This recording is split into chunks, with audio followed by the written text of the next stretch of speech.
right, good morning, everyone. Hello. Welcome to the stream. Happy Monday. Hope everyone's having a good start to their week. I know I am. But hello. Welcome. Um, so we're gonna start our usual first step of the day. We're gonna make a excuse me. We're gonna do our warm up, and then we'll get into tasks for the day. Start with, let's change the shading to match our cool character here.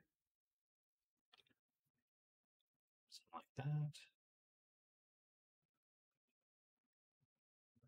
And maybe flip these. There we go.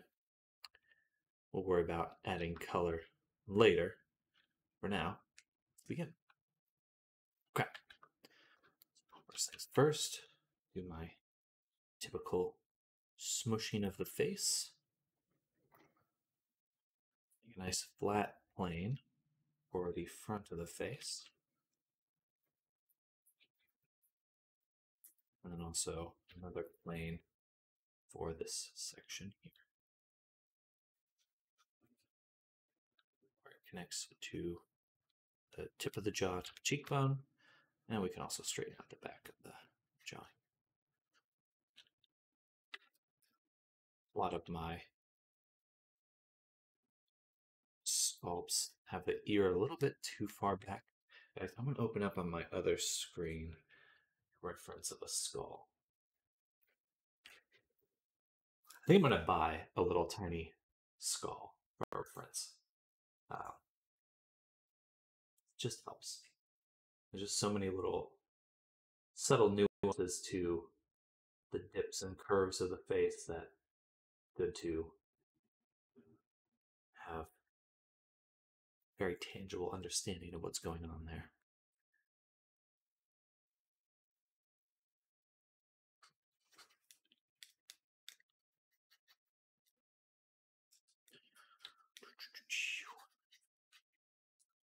Okay.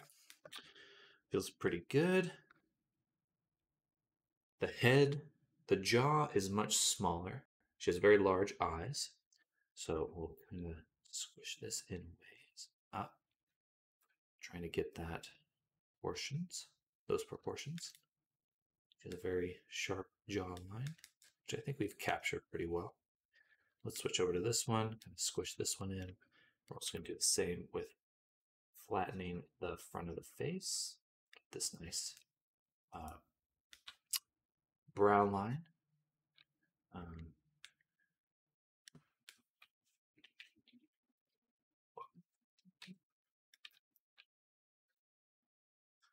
Scooch this up.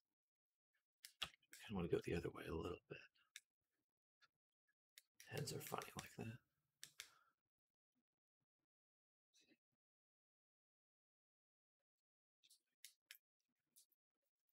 And for this eye cavity, should be pretty flat for the most part. It's a pretty stylized character.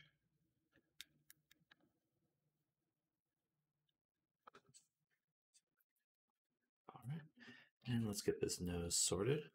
Give it a little bit more resolution.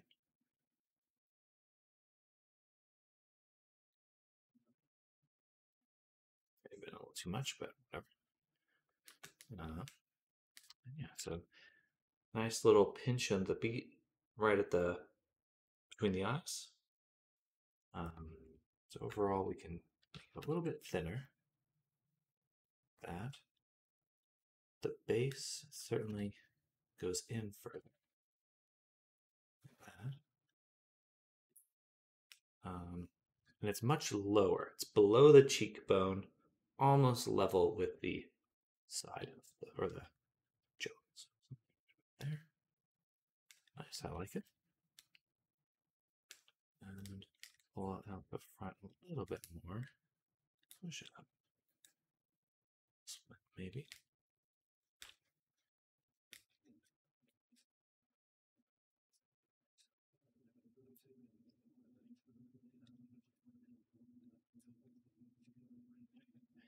All right, let's go ahead and combine.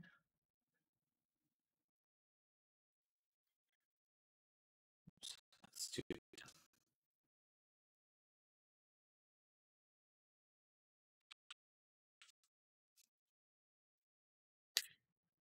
Oh yeah, I scaled everything down. That's why I broke the scaling.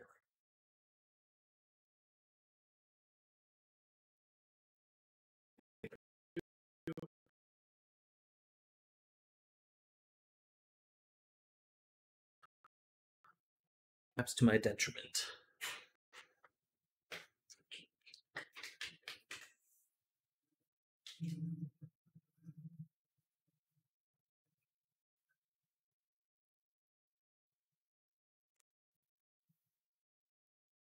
Please don't crash. Please don't crash.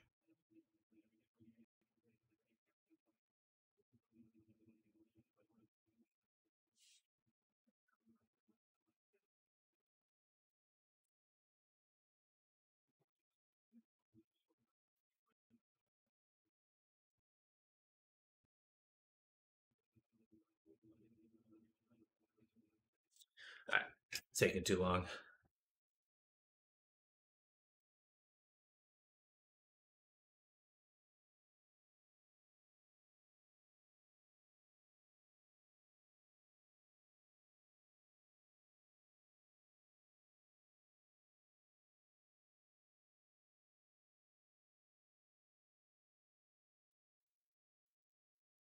No.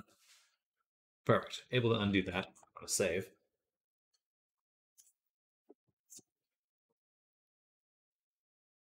I can feel a bubble in my chest. Hate that.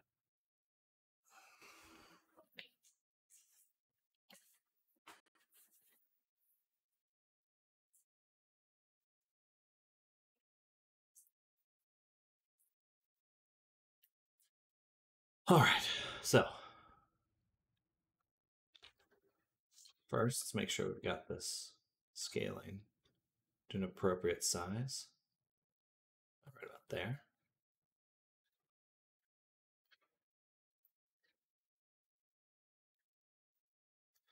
Let's turn on outline. Okay. Yeah, that seems good. Oh, now I'm not breaking it. Hello, Snardom. Hello, good morning. How you doing? Welcome, welcome. Hope you had a fantabulous weekend.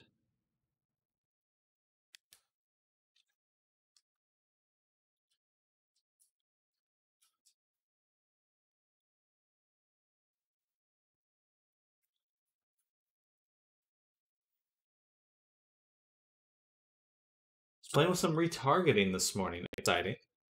I'm putting together a custom rig of some sort.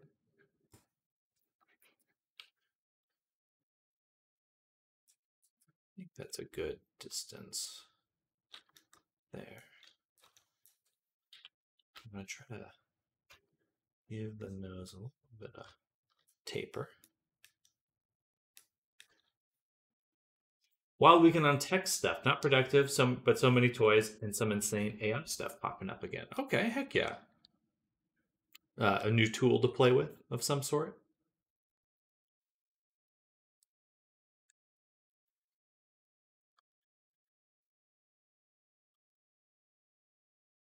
Retargeting for Mixamo stuff. Oh, interesting. Is our new Mixamo thing. I saw some mocap stuff over the weekend for move.ai. It seemed quite cool, but it's still in beta, so I can't test it, unfortunately.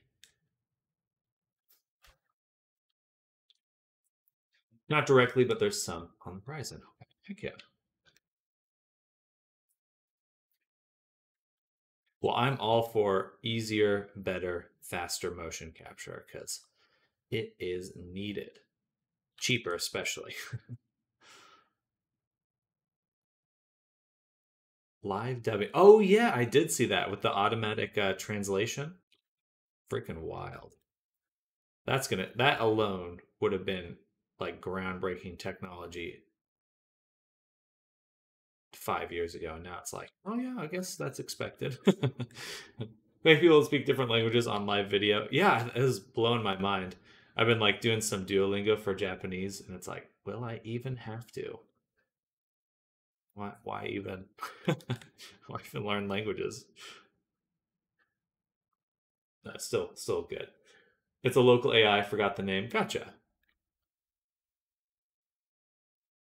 Do you mean local as in close to you, or in Texas, or as in it runs on your computer?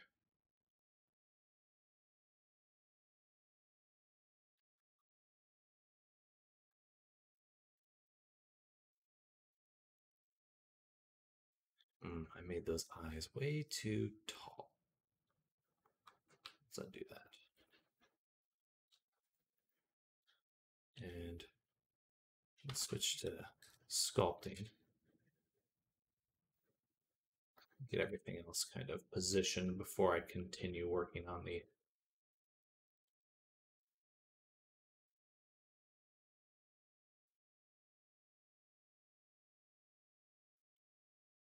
thing else. But then I could say, hello computer, I want to make an AAPP with React to create a template format. It'll ask, we need to download XYZ software. Am I allowed to? And you as a user can then know what to do stuff on your system. Oh, interesting. And the AI. Okay, so gotcha. See what you mean. Fascinating. Well, shit. Basically, a bit more words required, of course, but impressive stuff. I think we'll see operate computers differently. Yeah. Oh, absolutely. I mean, I would love that. It'd be nice to be just like, there's a lot of times you're like, I need to install this program, but there's a lot of actual like additional pieces that need to be installed and this and that. It'd be good to have it just auto set up. But certainly that yields some interesting questions. It's like the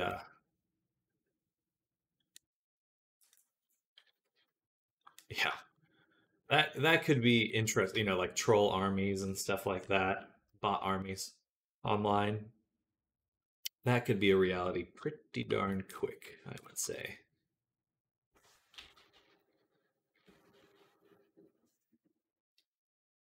Yeah, it already exists, but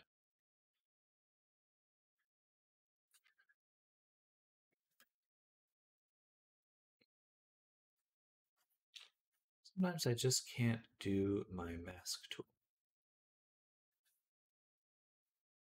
Just doesn't let me.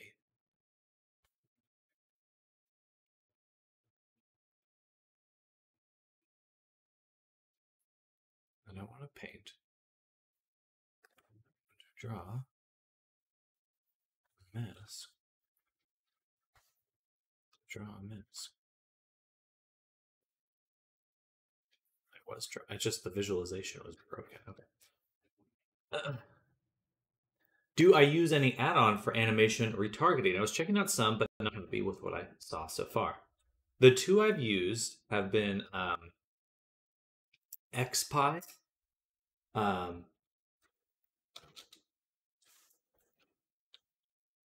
or Blender. This one's pretty cool because you can save like presets. So definitely recommend checking this one out. It's free. I'll go ahead and save it there. All the documentation's on this person's YouTube for like how to use it. It's a little light on the organization, I would say. But the other one I use is just AutoRig Pro. AutoRig Pro has some good retargeting, in my opinion. Again, any retargeting system does take, it has its own learning curve, which is unfortunate because you're like, I just want to get in, animate, and then it takes too long. And I would say AutoRig Pro is no different. It did take a little bit of time to actually learn it, get comfortable with it.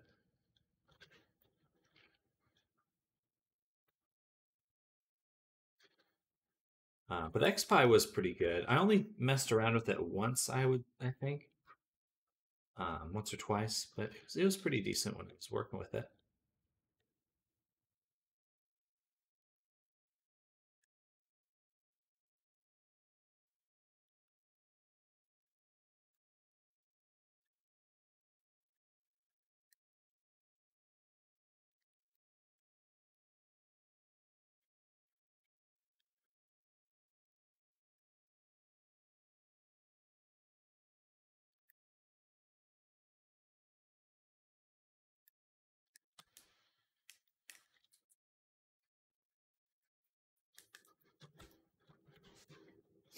That's okay. I tried Rococo Studio, which should offer it, but it requires accounts and simply activating it makes my Blender for some reason.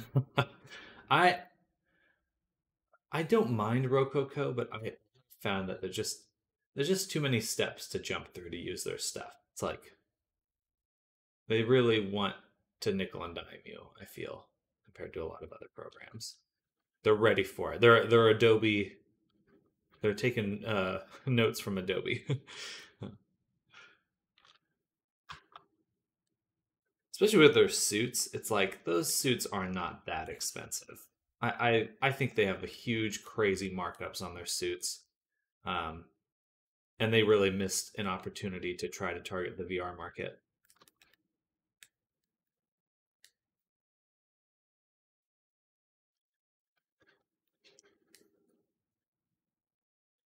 I just accounts for like this like accounts for things like that. Absolutely, it's like you don't need to know what I'm doing on my computer. Like, let me download your software. Well, we're good. That's it. That's all you get from me.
Bam.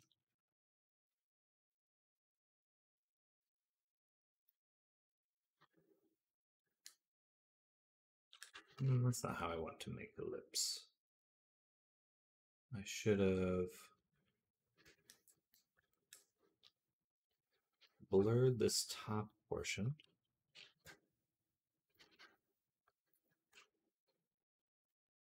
And then moved this out and this in. And I'll actually use the move tool to do that.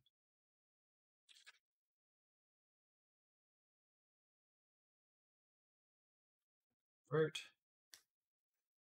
And make the bottom lip.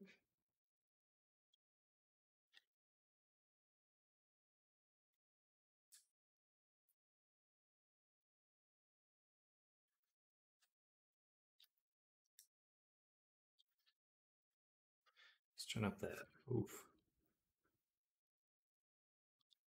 The resolution is just so finicky at this smaller scale.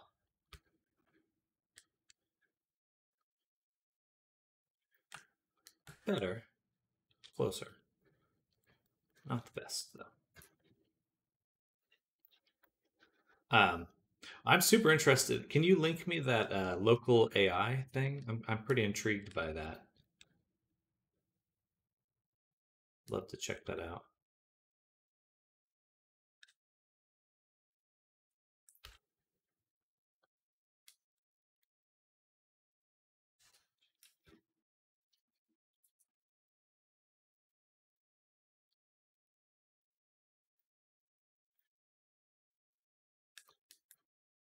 See if we can find the name again. Yes, that'd be awesome. Thank you.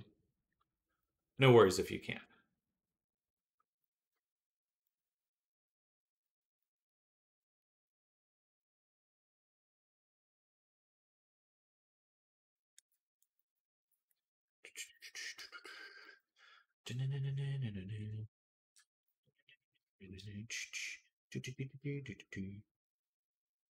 Oh, let in a little. Pump out the nose. Round it a little. A little sharpness there. tiny bit of inflation right there. And then let's actually, I'm going to mask the nostril. Seems easier.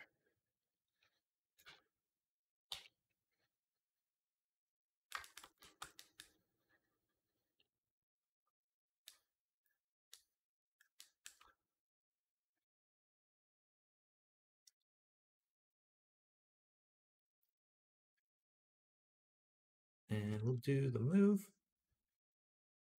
Move it up and back a little. Control R, M. We got a nostril. And we can kind of inflate the bridge here, nostril bridge. Here and here. Move it a little. That's a little too big. But again, we can inflate this to just close it in. Close it up. Bam.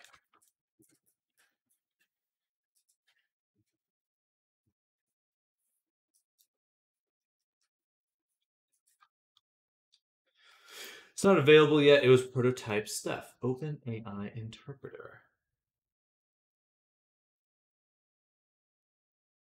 Oh, it's just a terminal. Interesting that it's kind of going back to like just standard terminal applications.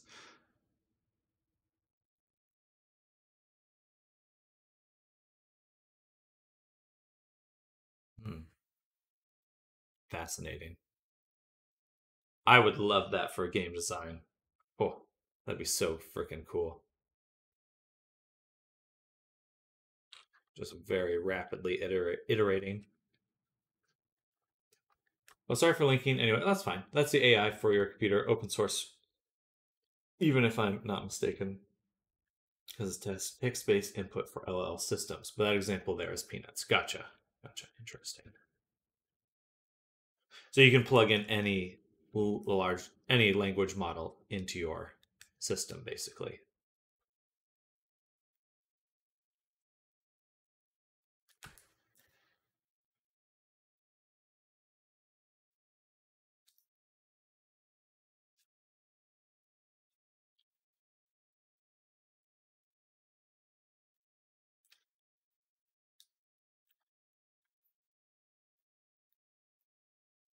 Saw some guy on YouTube ask it, download a YouTube video of Sam Altman in Congress, clip X speech and save it to HD. That's wild.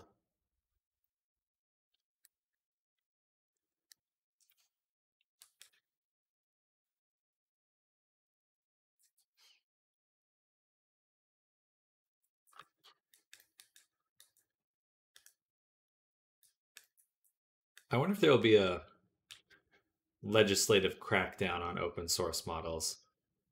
Because I could see things getting a little funky pretty quickly with this kind of tech.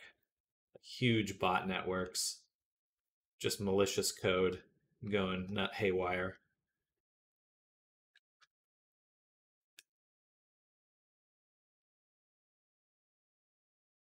And did just that, asked to install YouTube video download app, asked to download, clicked it, and saved it. Fascinating.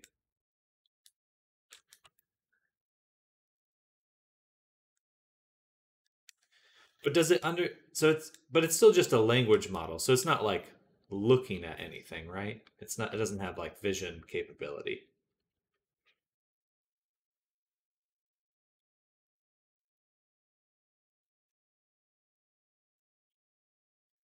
Looks like you need ideas to measure runtime statistics. Yeah, imagine if that was open source.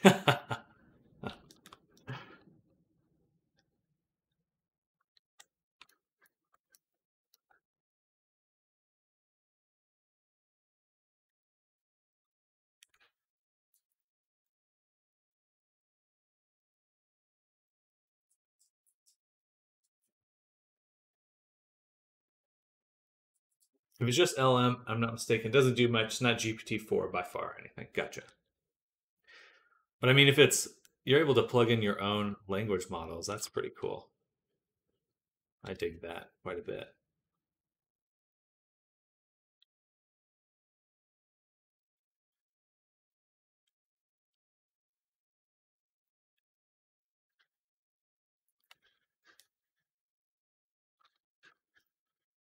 8:45.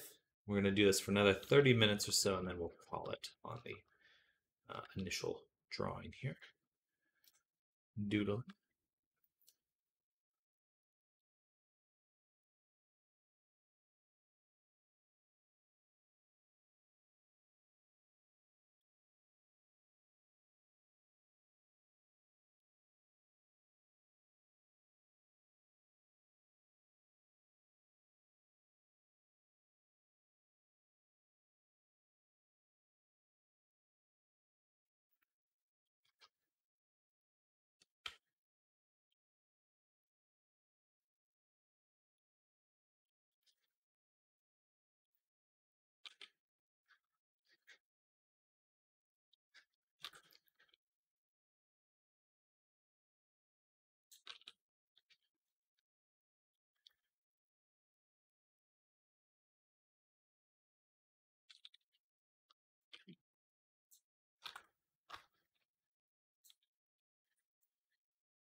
All right, so for each of these,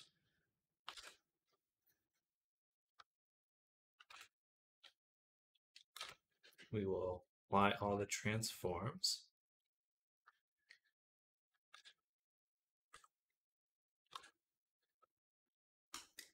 All right, we're going to be doing a lot more sculpting today once we get to our new avatar, which I'm excited for. Actually, let's just remesh these for now.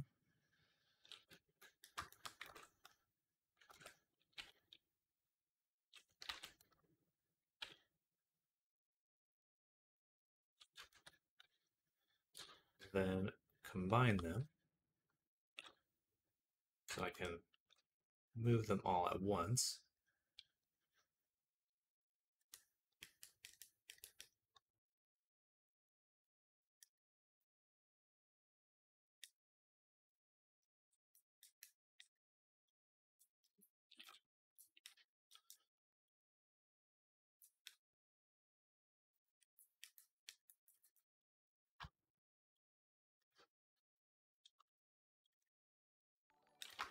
Zoom, a subscription. Oh, a 5-month subscription. Thank you, Zoom. Super, super appreciated.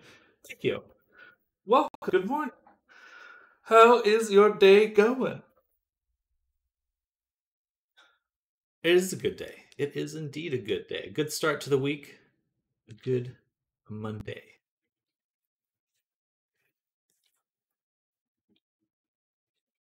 Hope the same for you. It spammed me again. It's in my head.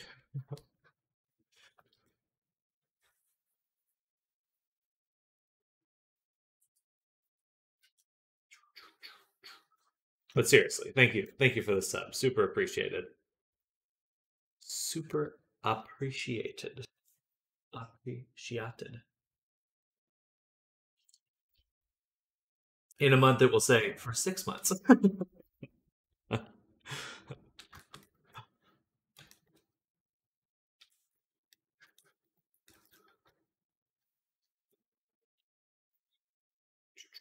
going to be starting a new Avi today, Zoom. Excited. Excited to show you all the character. Fun design.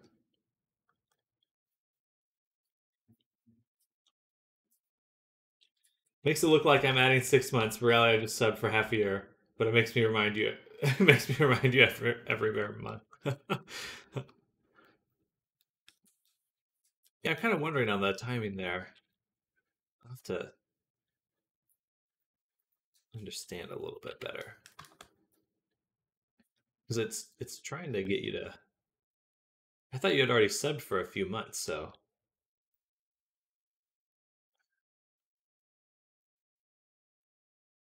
either way, appreciate it.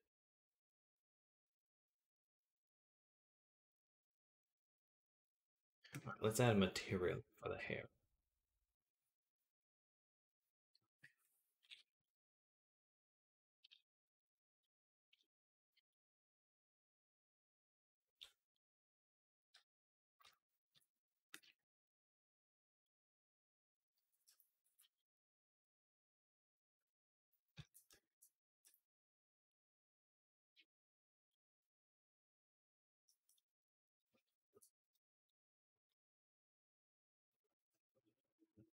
Where do we go from here? I did, but every month tells me you sub for X month. Remind your streamer. Funny. Okay, I see. I gotcha. That's funny.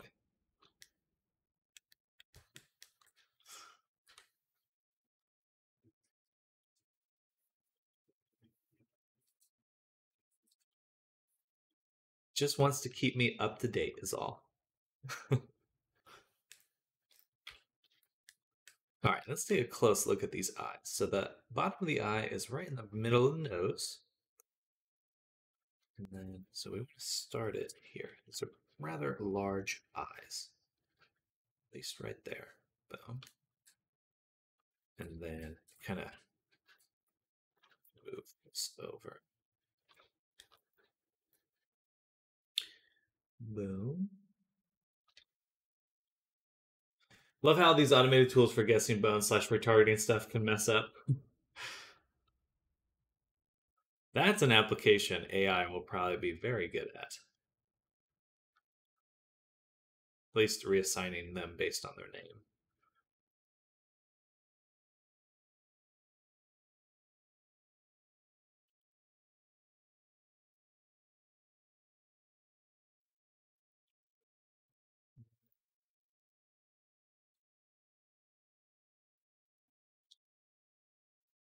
Whoa.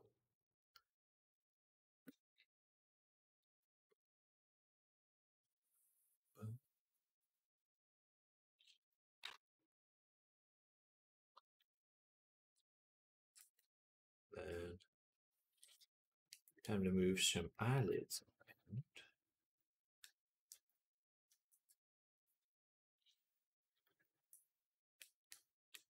Actually, I guess we'll have to do this manually. This. Invert. And move this forward.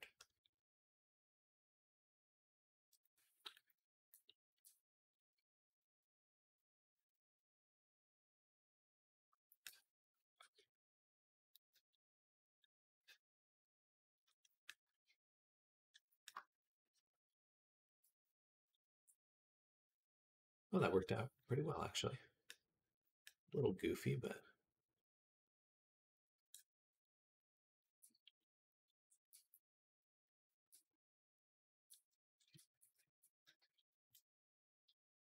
nice. Let's bring in the eyeball.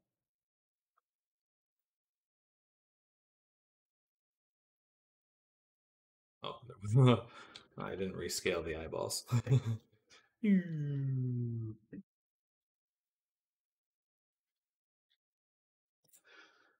Cursed animations it provides are excellent.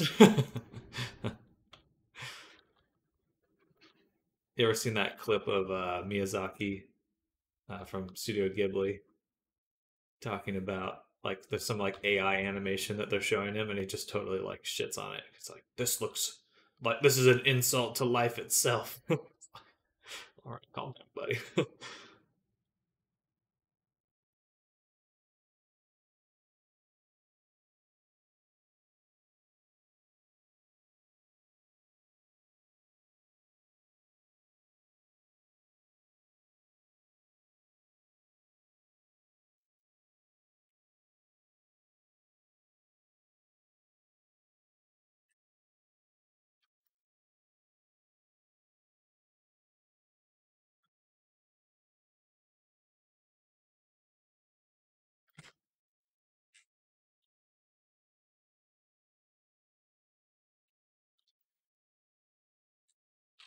pretty good. Just block that in. Ooh, get the wrist crunchies.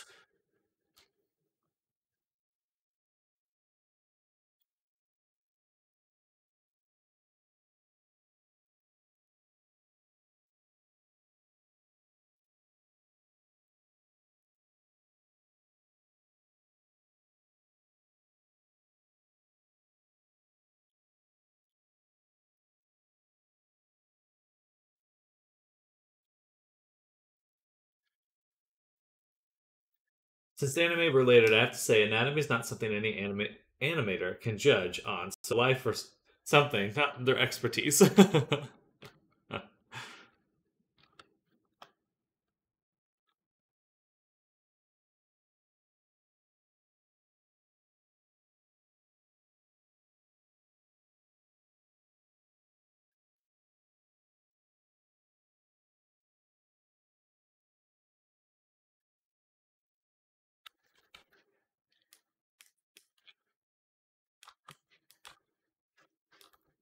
But it's Ghibli, so he can get away with it.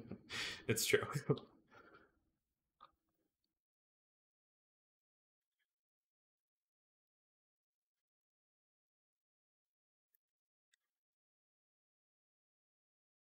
I'm excited for their new movie, though. Saw the trailer for it recently.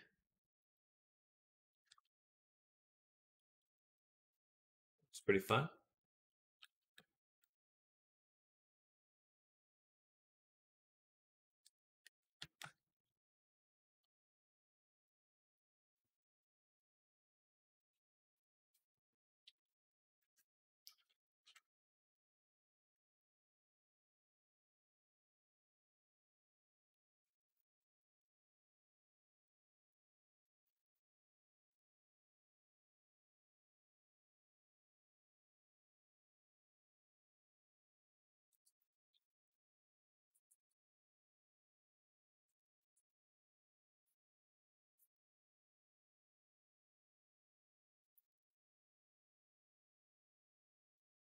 I would say to have more animation that isn't just anime. Not that there's anything wrong with anime, it's just one more like just a little different flavor for a lot of these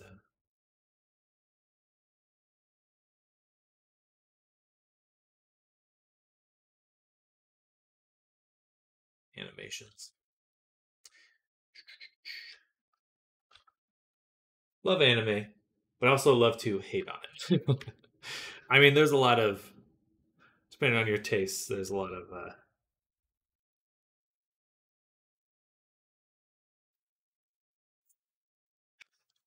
there's just so much anime that's like there's never, it's like when you talk to someone like, oh yeah, I like anime, and like, what they assume you mean when you say that can be so different from like what you intend. Just because there's so much of it.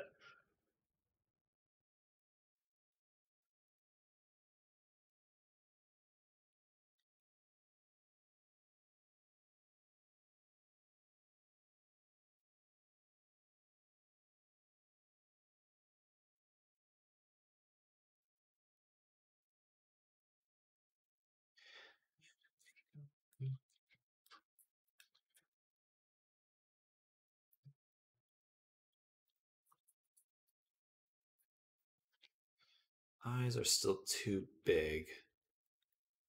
I was really hoping to avoid that.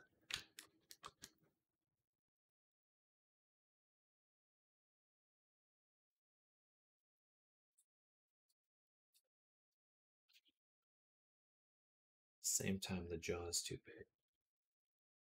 That's not going to.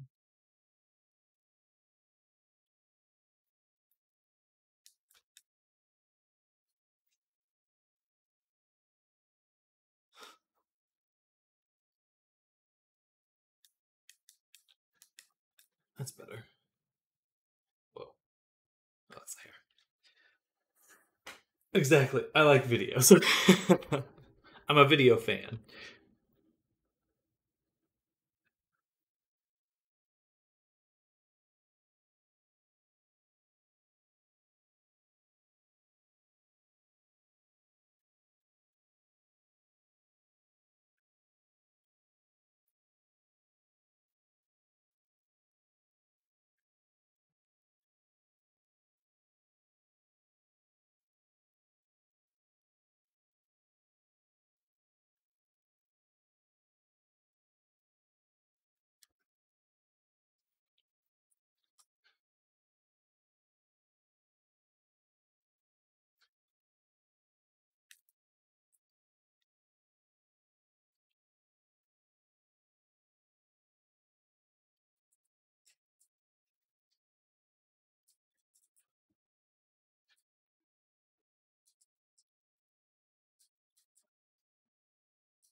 All right, pretty good.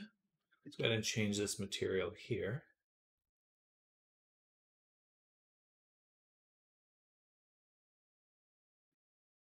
These ones.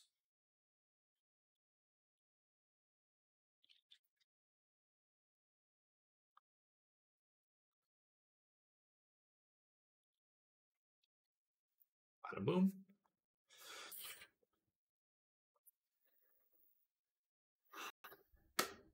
Ugh.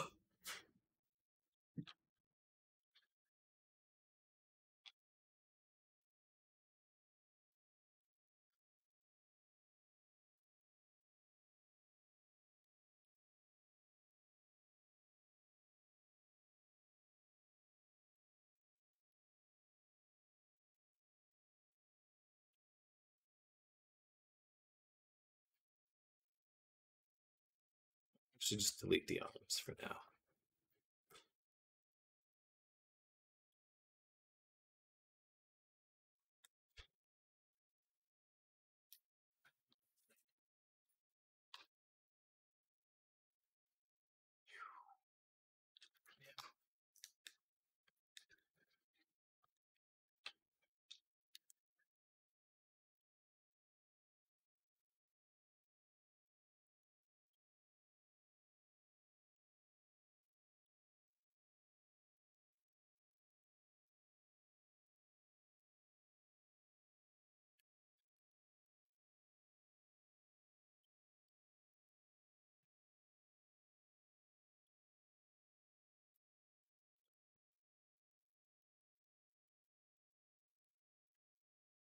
The head is much smaller than the shoulders,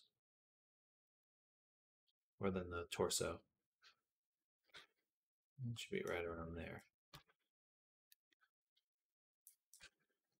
This braid's going to be fun. Just to see how we're going to do that. All right, let's make a little bit more of this side hair.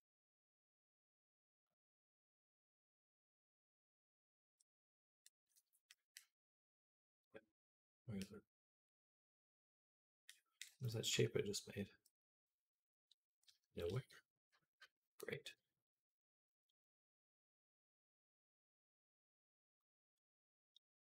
There we go.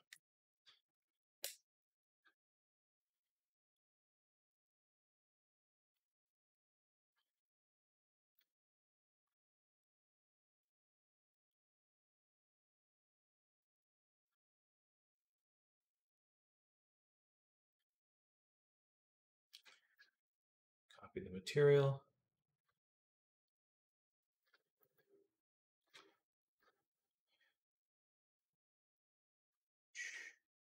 Adjust the scale of the remesh. About there, so that will bring the front of this forward. Kind of fill in this portion of the hair. Give it a nice little smooth areno.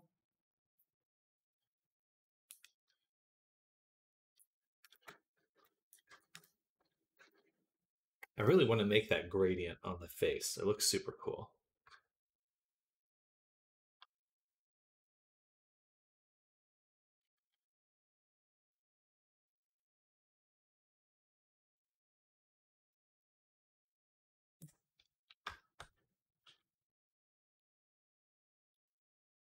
I actually just thought that it'd be super cool to look at these in VR at some point.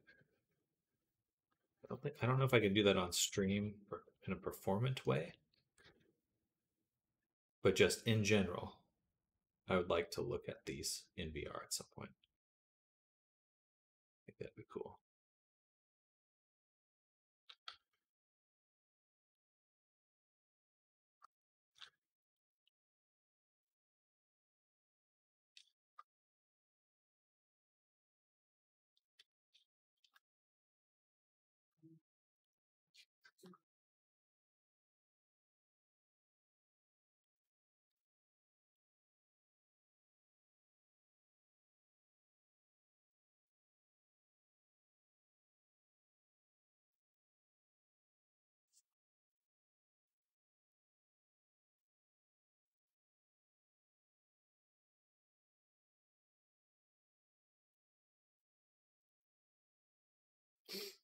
While there's always a max, sculptures are actually nice in VR to look at since you can just dump insane amounts of verts in there until I start moving them.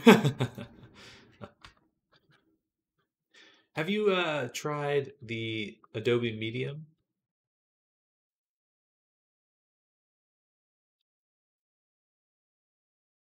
Oh yeah, I don't think VRC. You could probably put one of these in VRC per world. That's probably about it though. For most people, it'd still be a little too much, and it wouldn't look as good. I'm gonna just share a blend file if I was gonna do like a VR showcase of some sort. But I know in Neos, I loaded into the millions without pros, but without bones, of course, not animated. Gotcha. Interesting.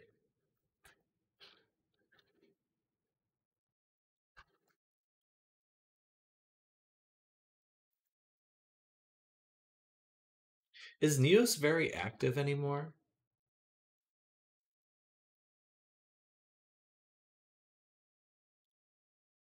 If you know.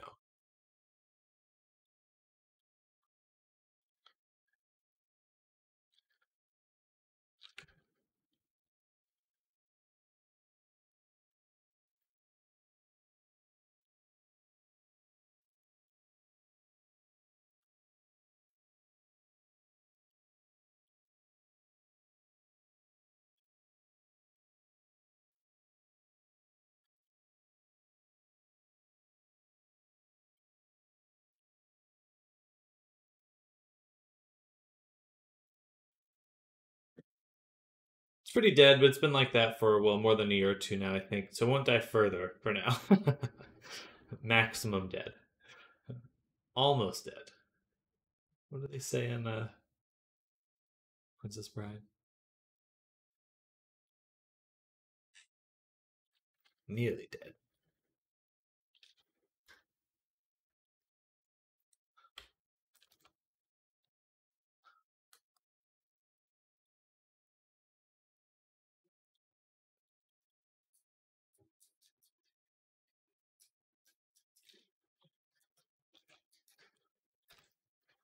The jaw is too low.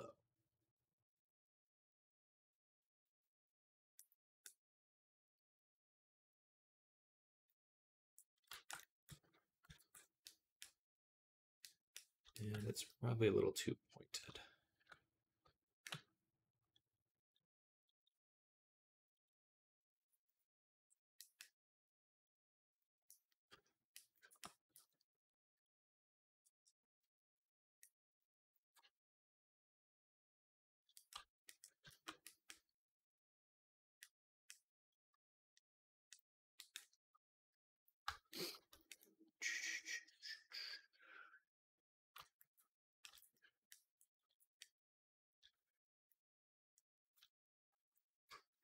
Compared to VRC at least, but VRC has the best numbers out there on all VR related games. Player count. Fair.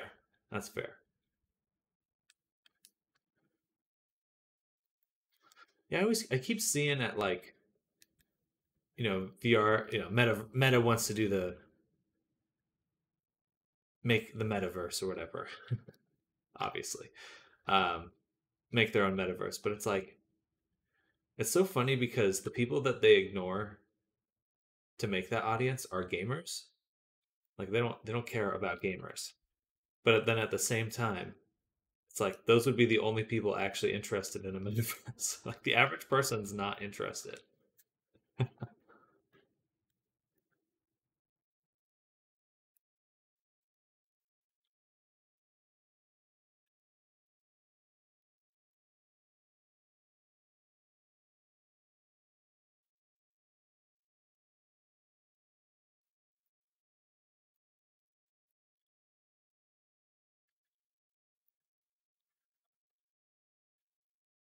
Just a really interesting dichotomy there. Dissonance more than anything.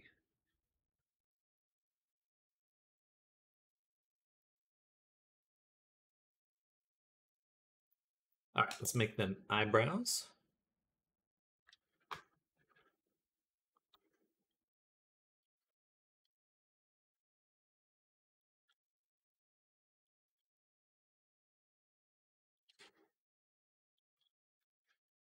Turn on face project.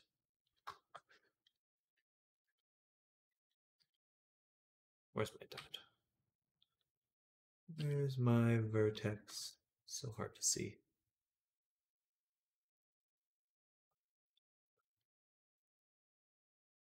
It's over here. Let's turn on subdivision.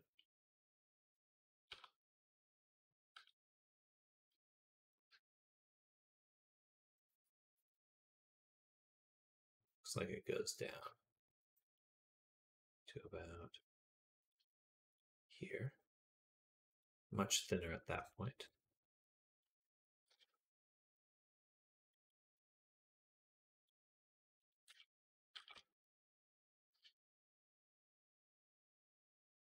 Hello, Arctic. Good morning. Welcome. Guten Morgen.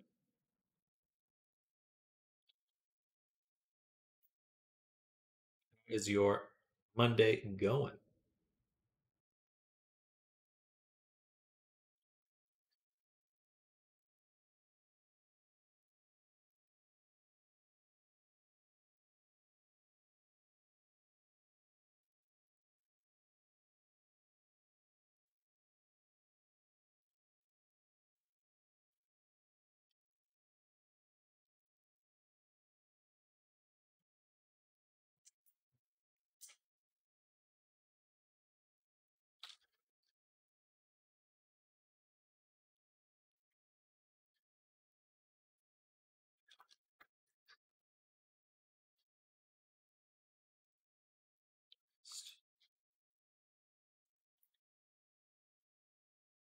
Increase these.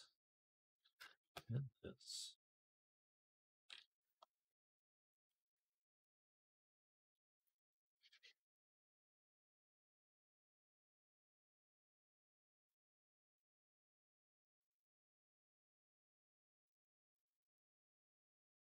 Boom. And edit loop tools, relax. Going all right. Bit tired though, since we stayed up till 2 a.m. playing BG3 again. Well, are you having fun though? That's the most important part. Clearly, you must be having fun.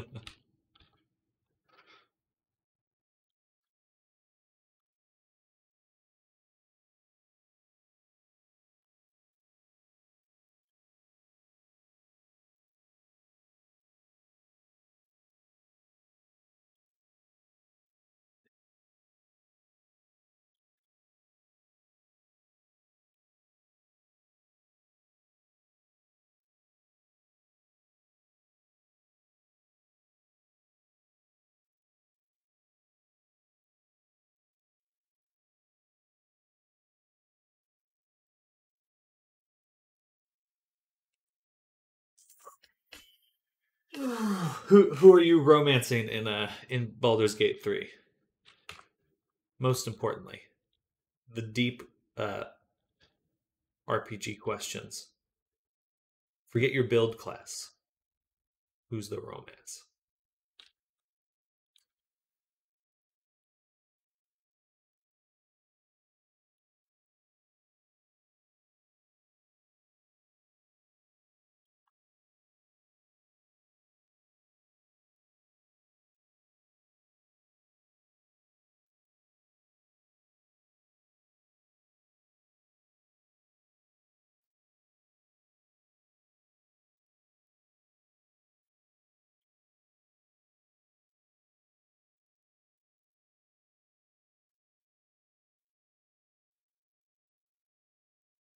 When it works, it's great, but there's a lot of bugs in multiplayer. I had to restart the game at one point and have the hub solo one convo as a cutscene related to that would not load with both of us.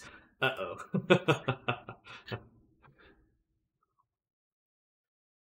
That's not a good sign. I heard they just don't even have the Xbox version out.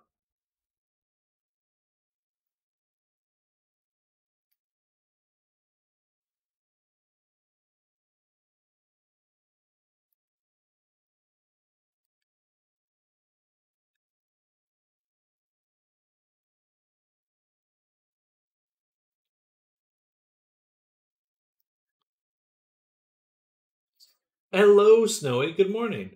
Hub is romancing all the ladies. I'm just trying to get Astarion because he blew me off earlier on.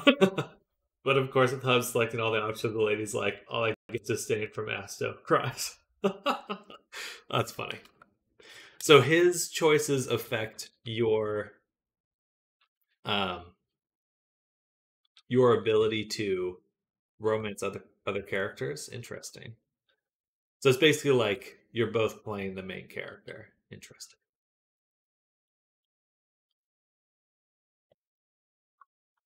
It's my birthday. Happy birthday, Snowy.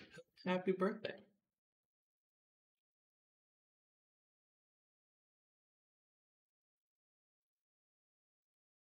Hope you're having a good start to your birthday.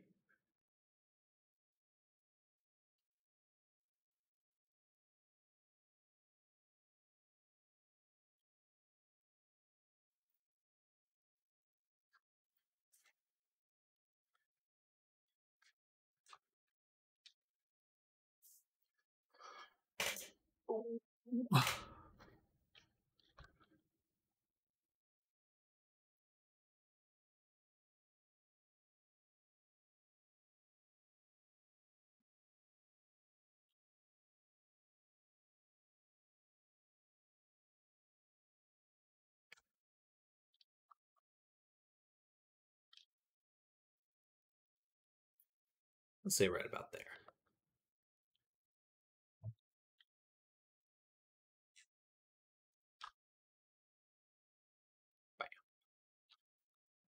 Then yeah, story is linked to me, so I get the likes, dislikes from the dialogue options, or that's what I've been led to believe.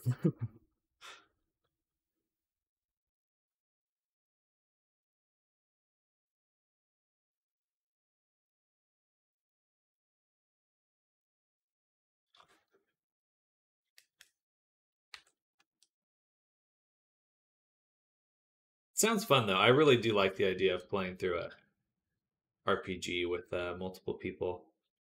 That would have been dope for Mass Effect. I would have loved that.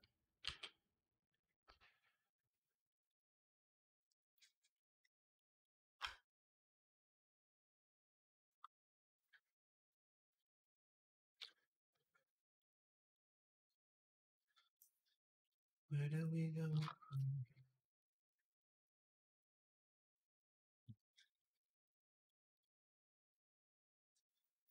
I think I may open my half of my VR chat world for my birthday, but I don't know. That's awesome. Exciting.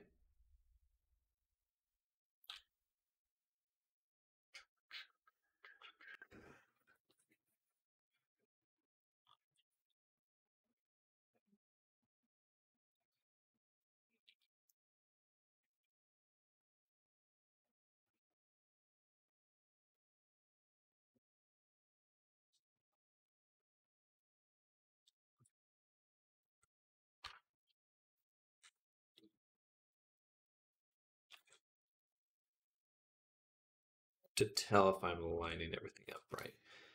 I think the jaw needs some work.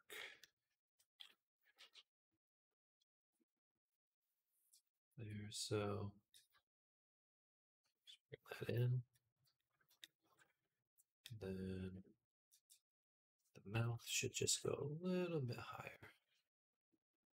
There. Yeah. Okay, that feels good. Just a sneak peek though. It's not all done yet. Doesn't help that we're both dumbasses. If I have to roll on anything, we have -1 on them. I was running my buddies through a game yesterday, and they were fighting some goblins, and this poor goblin, they kept hitting him with Mind Sliver. Like, yeah, goblins don't stand a chance on that one. Low int.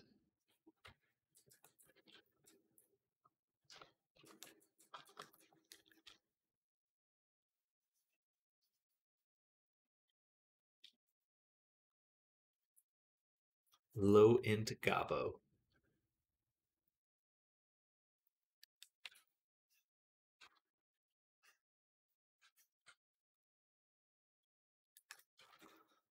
I was a smart player, but oh, thank you, Snowy. So a smart player, but me and my 18 int forgot about the idea of lock not having it when you really need it.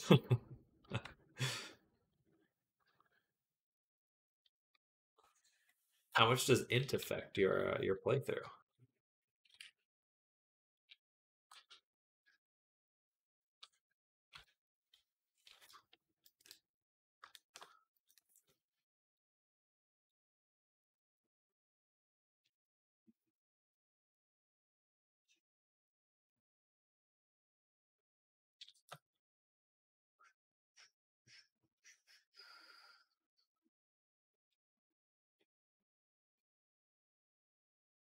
Time to figure out how braids work.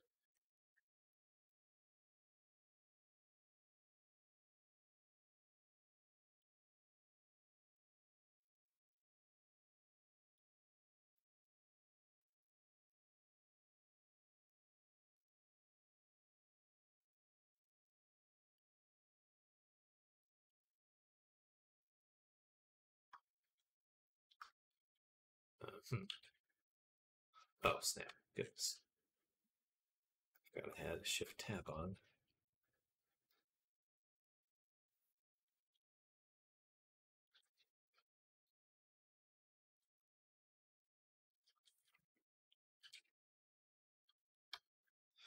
Braids are curves with a twist modifier or simple deform, whatever. One funny thing during a fight, I was at Owlbear and ran to close the door and stood by it. Next round, an enemy barges through it, runs to help, only for me to just absolutely squish him with the cartoon and just a bloody smear on the floor left. How well do the mechanics hold up to like D&D stuff? It seems like it's pretty accurate for the most part.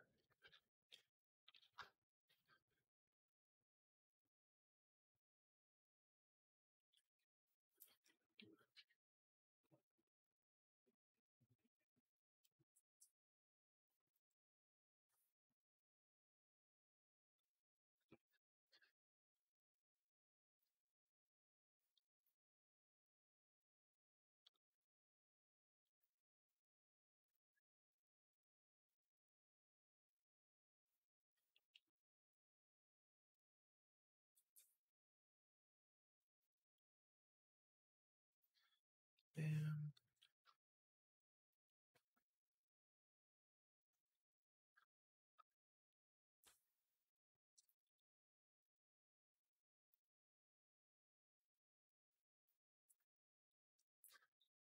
Yeah.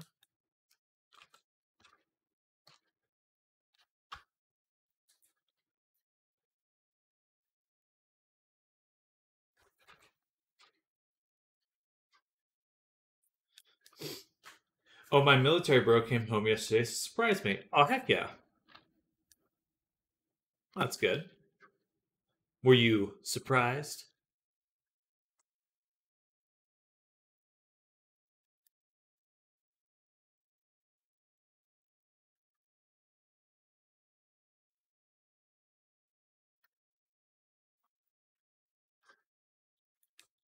As far as I can tell, it's very accurate. Pathing is a bit of a pain, though, as it shows some weird routes around pebbles on the floor. This dead body where you want to go, forget about trying to move your reticle anywhere near it, as it insists you want to loot it. You must loot the body. It's pretty D&D, but there's shoving, throwing, squashing involved. Combined with some explosive crates, moving items from Divinity, add a bit more to it. Not something every D&D player likes, I would guess. Interesting. Yeah, I was trying to figure out pushing the other day or yesterday for my little campaign. So I was thinking that one of the monsters would come in and try to push one of the characters around. But then I was like, is this a feat? Like, can you push at any point, or is this just specific to certain characters? I couldn't quite tell, so I gave up.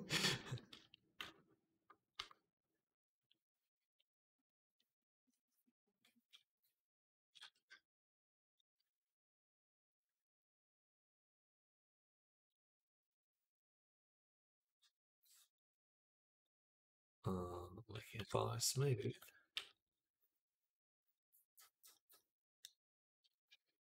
Close.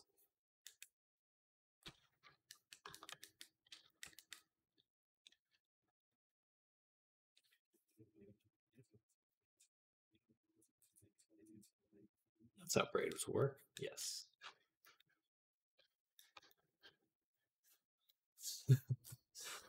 Push is an extra action in game, same as jump. Gotcha. Oh, well, that's good, Snow. I'm glad they're back home. Ugh. But you can't push big enemies. Gotcha. There was some bugbears that they were fighting. I should have had the bugbears push them at some point so they could actually. They were kind of like walking through a door one at a time and couldn't make space. So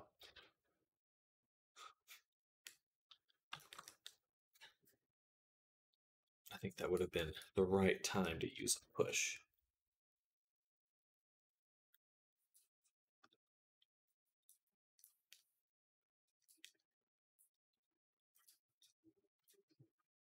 Hey, that looks pretty good. Wondered how this is all going to come together, and that's pretty nice, honestly. Honestly, let's take a mesh plane at center, move it up here, E, and we're going to hit it with the skin mod.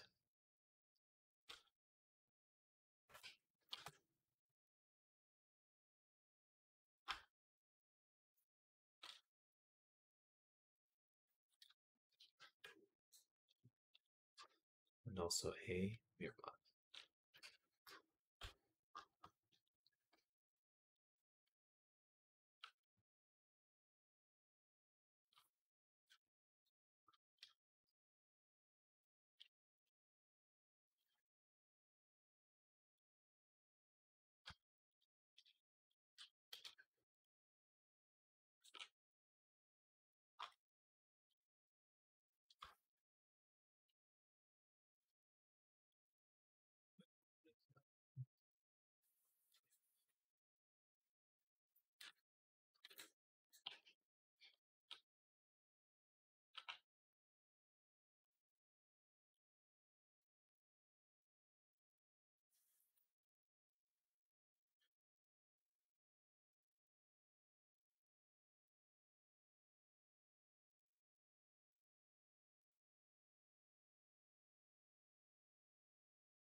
Awesome. Ignore the back of her head. um, in BG3, it's all strength, athletics, acrobats related rolls and range. So your 8 strength weak sauce mage won't be able to shove that gremlin for more than an arm's length.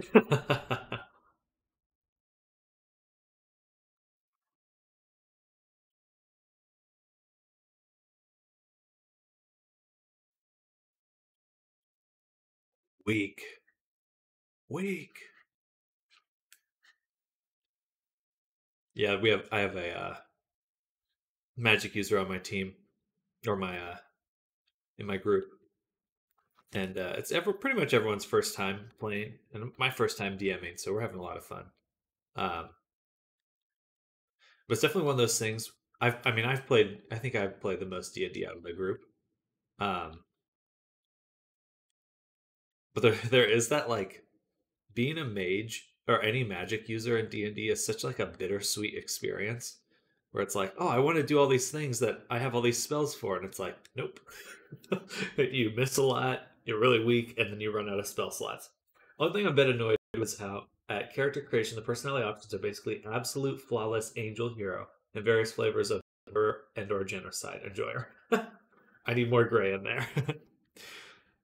I did the murder and genocide because my family was in trouble. Question mark, question mark. Shrugs.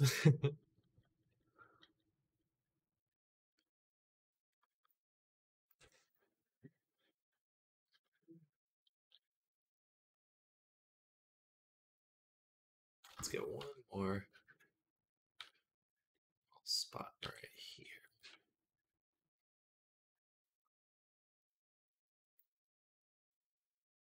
Let's do the skin.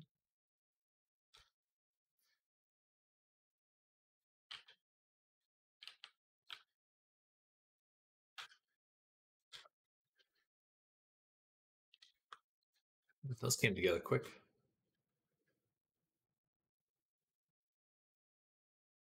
All right, I'm not going to do the back because I'm lazy. And it's already 9:30, so we got to wrap this up.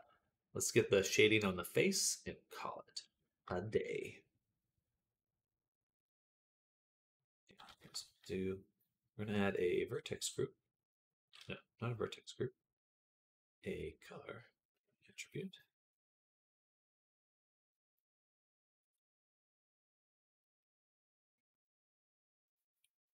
Bam, bam, bam. Okay. And then R, R, R. Alpha goes here. I believe it's like this. Then we go sculpting. Control tab. Brush. Grab. Lord. Grab this color. Now we can paint it in. Nice.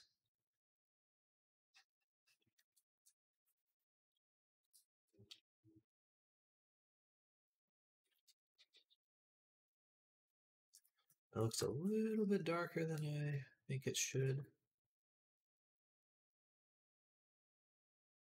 But we are going to be smoothing it a bunch. Turn down the strength a little. And this spot, blur.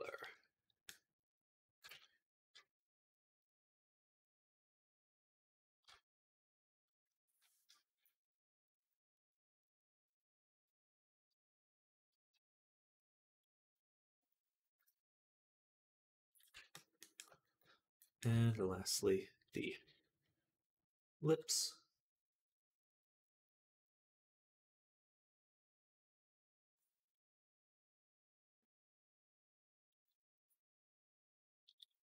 Hey, that looks pretty close. And then she's got some freckles. Classic. The OC requisite freckles. Not to call out anyone.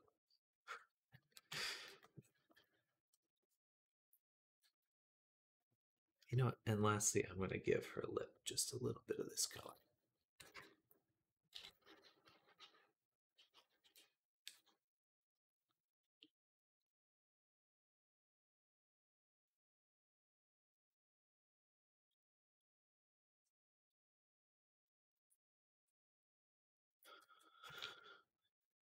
All right, that came out super well. Let's tweak the eyes just for a little bit and then move on. Set this to ease. And we want one more color right here.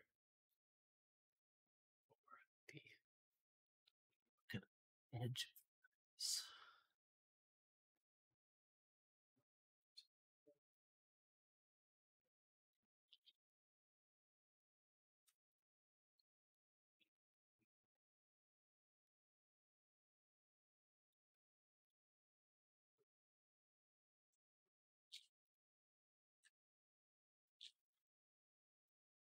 Nice. I feel that I am improving. Yeah.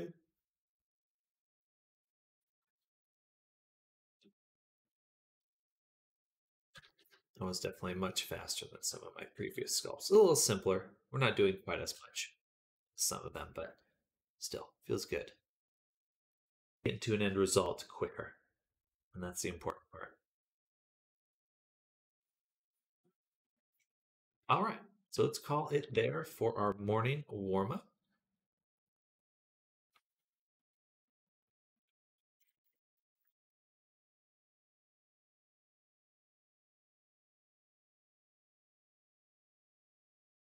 Oh, it's taking some time. There we go. All right. Awesome. So to save that, close this. Close this one. Looking good. I spent my weekend doing hair sculpts only. Now I just feel empty instead of new and improved. I mean, hey, that's good practice. Learning how to do hair quickly, that that is the real challenge. Hair is the worst. Hair is the worst.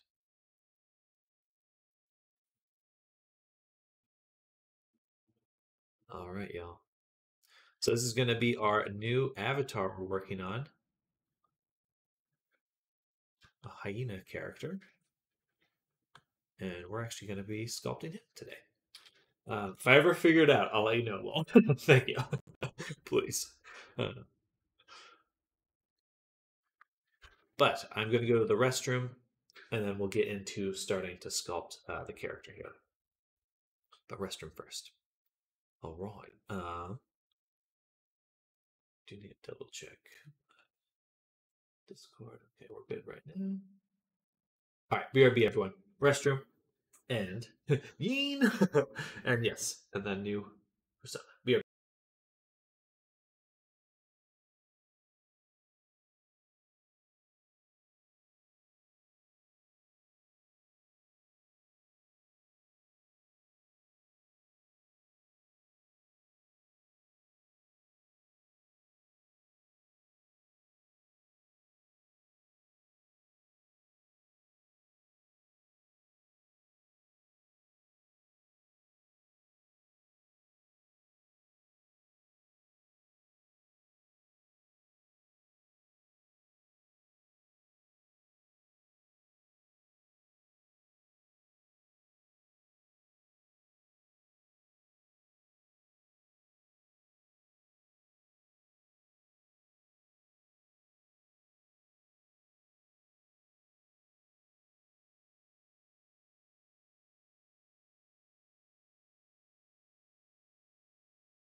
Indeed, Zoom. This is a new commission that will be starting today.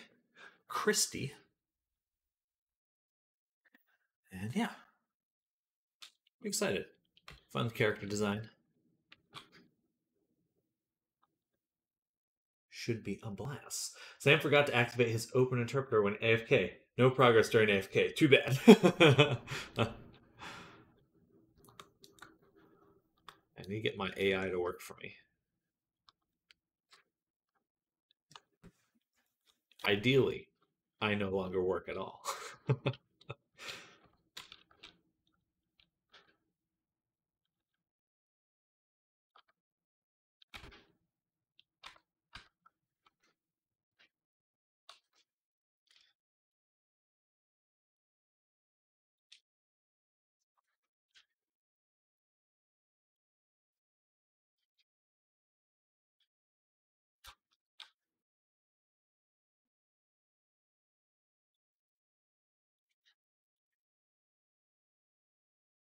Looks like a mouse right now, but it's a good start. Oops. Excluding the reference.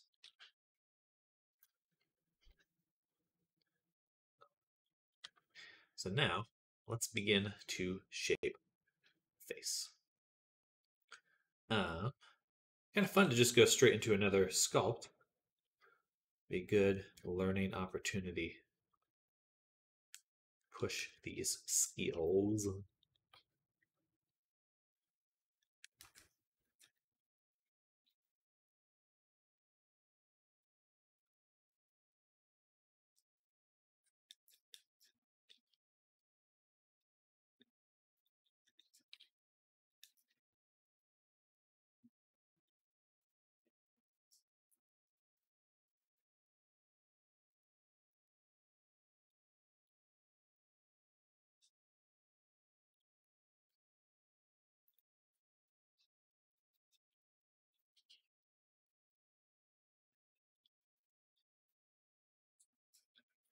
All right.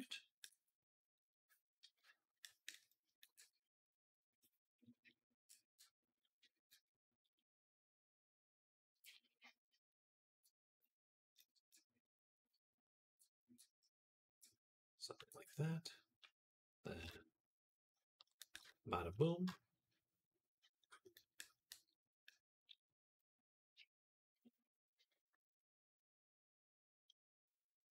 Inflate this front section. Get a nice round canine nose.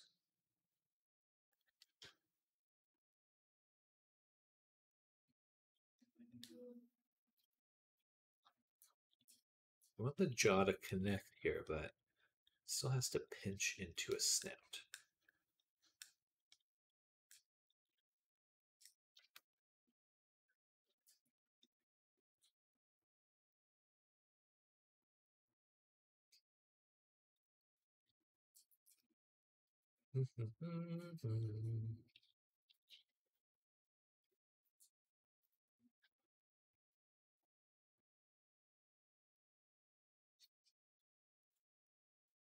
Okay. Let's get the ear kind of started. I like this little pinch we have.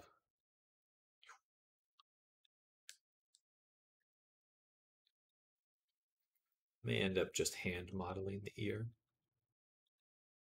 Let's see. Maybe not. I'll try not to. So I think I can get better shapes if I don't do that right out of the gate.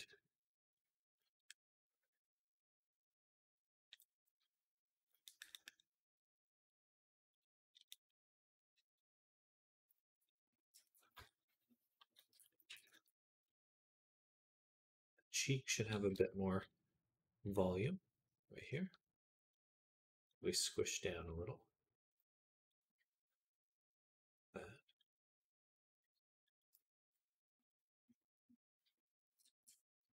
Looks very mouse-like right now. Very, very mouse-like. I think it's because it's gray more than anything. I think it's just the gray color, really. emphasizes, and the way the ears are set up.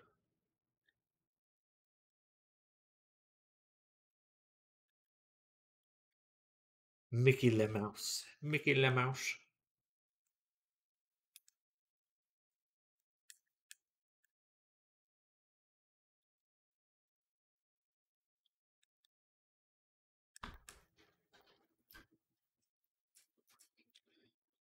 All right.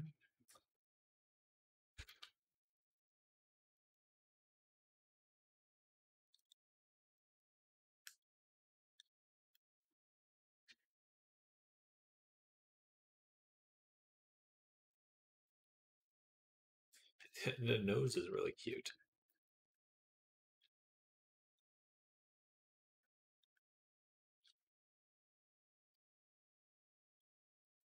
Very charming nose. Do you know the artist for the 2D? I personally do not. I'll see if I can find the reference for you at some point.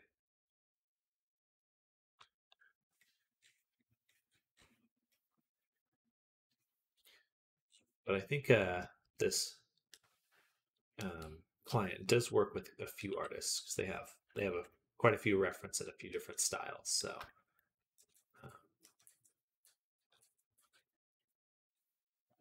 I will ask them.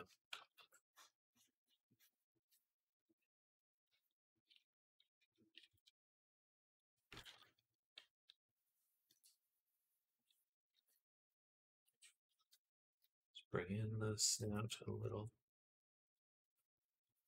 more like that. And then we'll bring out this part of the snout. Oops.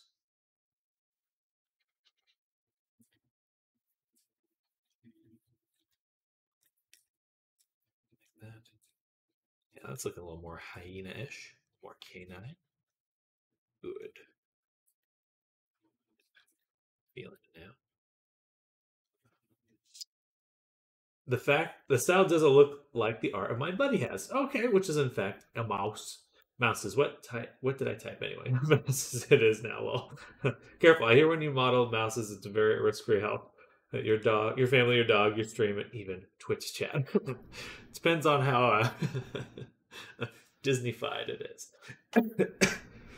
Might this have been the most stream-friendly one amongst them? I did have to edit the reference images. That's all I'll say about it.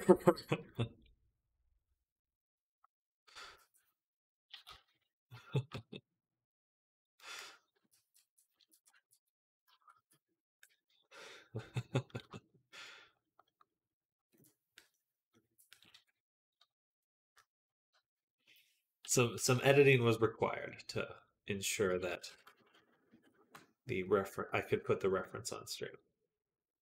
Oh, hello, Silek. Welcome. Yes, indeed. Got a good. This is the latest Avatar commission we're working on.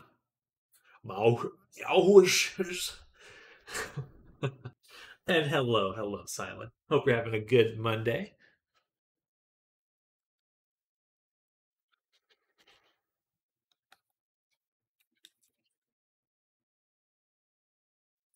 Just slowly getting these proportions narrowed in. Oops. And make sure that this is symmetried.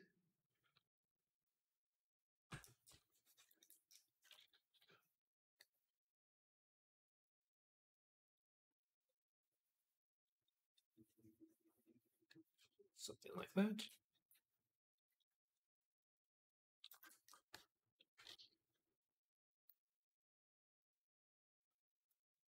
Hello, Spixel. Welcome. How is your day going? Hello. Welcome to Hyena. Let's set the object to geometry. A little easier. Try to maintain these proportions. The head is quite large relative to the body.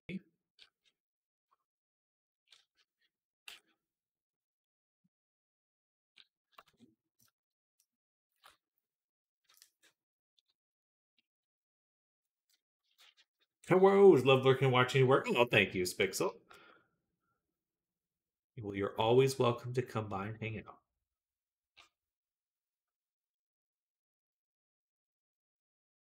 Except on Wednesdays. No, I'm just kidding. Pick a random day.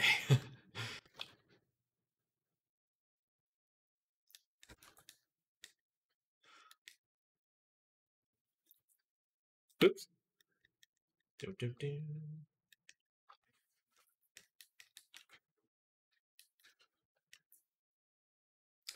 What's a yeen?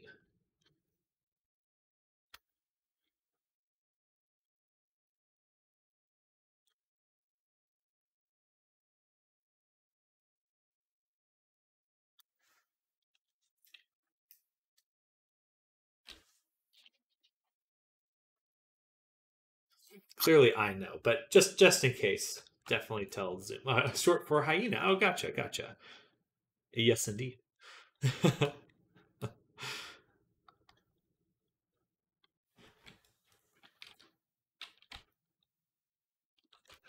I did not know. I did not know that.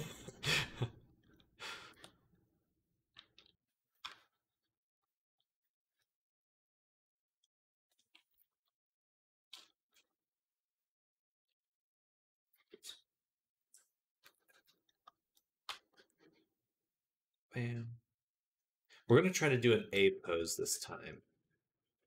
I've been doing a lot of T posing for most of my characters. This time we're gonna go with an A pose.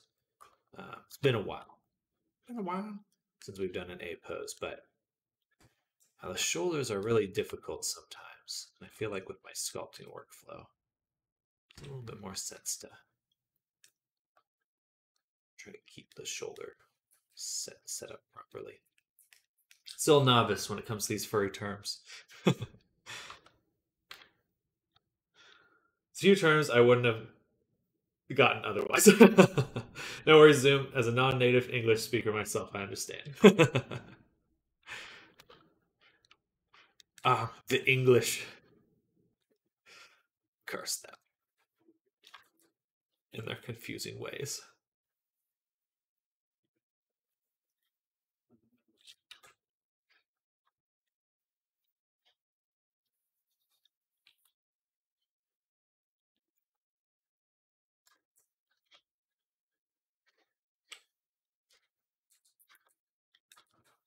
Need to make a butt.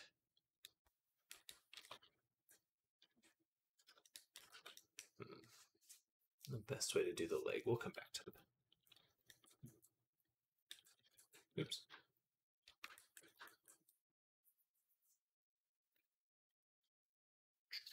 I'm getting hungry. It's only 9:50. I shouldn't be this hungry right now. It's not allowed.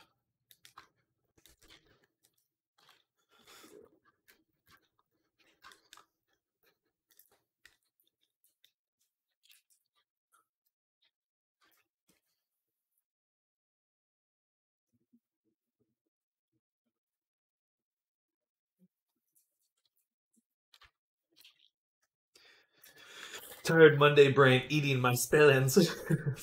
Snip being one from short for snow leopard. A snap. What's a snow snake? A sneep? A sneepy key? I think one of the worst things is that when you're in a combo and you repeat a word you've not heard before, and the other person just repeats it back to you louder, as if that clarified anything. I heard you. I just wanted to know what the word was. Gotta focus a bit, join back in soon. Sounds good, Zoom. Get that focus.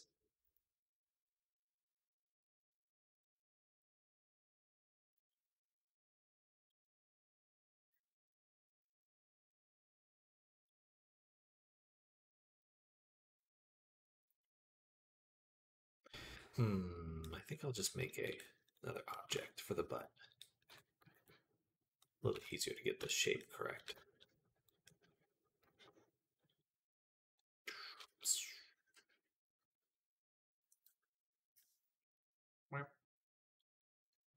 Let's shade smooth.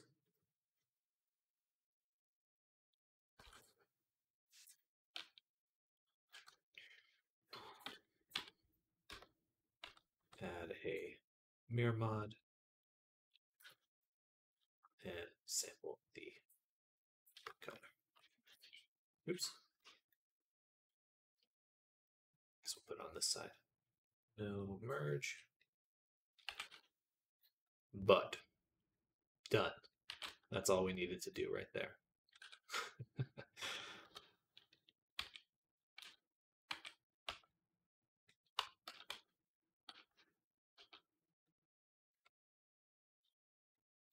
I will come back to that. For now, pseudo caked up.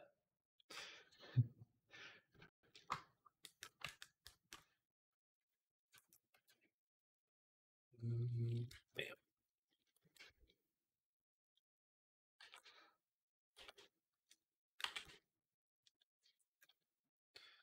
And we'll inflate the back portion here.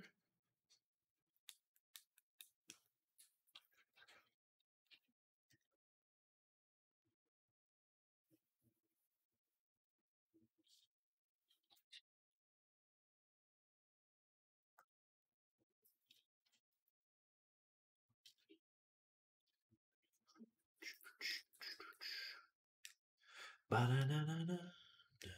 Where is the grid? There we go.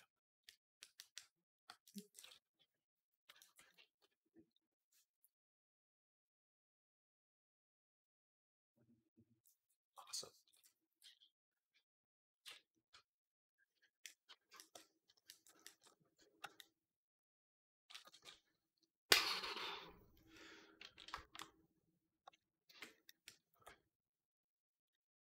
Also, I did come out with a new free asset, which is available on my Gumroad. The link is in chat right now. Not that asset, but there's another one in my store. If y'all are interested, I made a little moonsicle. I think some of you saw it. Most of you saw it, but just in case.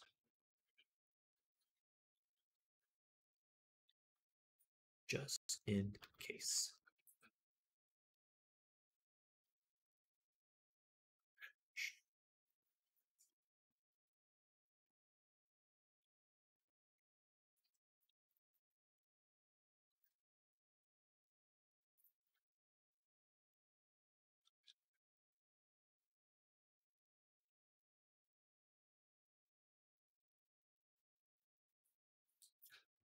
Bam.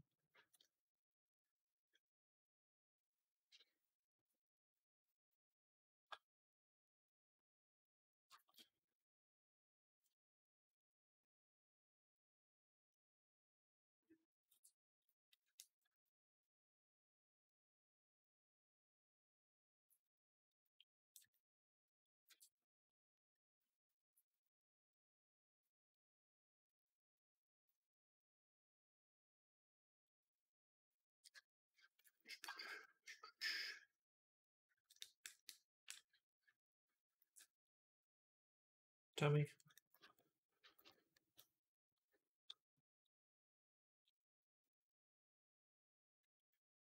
Can't make it too high res or else it'll be difficult to work with.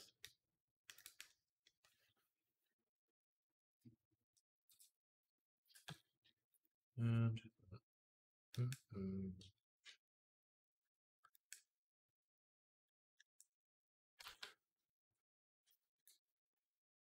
that's a little too small.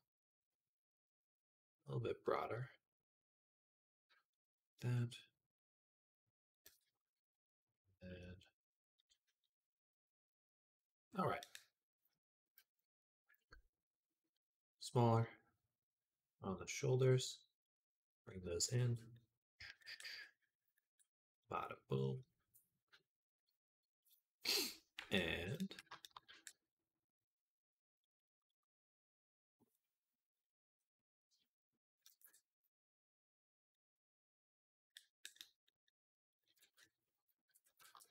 push in.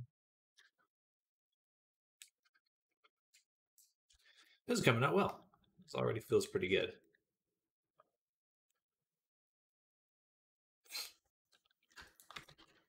Let's make a nose.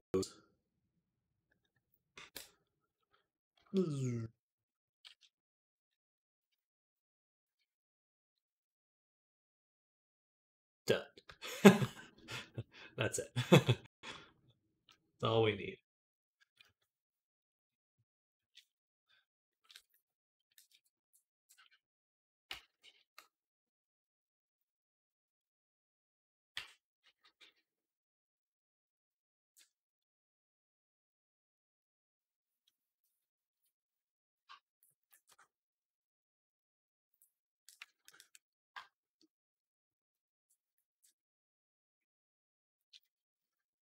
I hear Christmas bells in the background now. On my stream, really? Oh, it is lagging now. Perhaps that's why.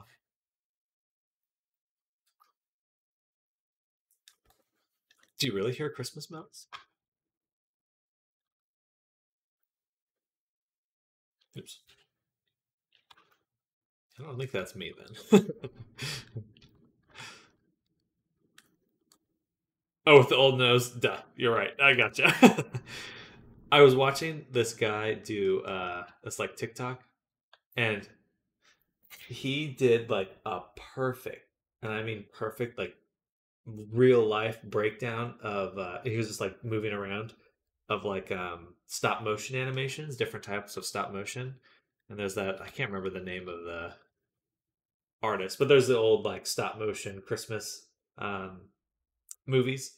And it looked, he moved exactly like those puppets. It was kind of uncanny.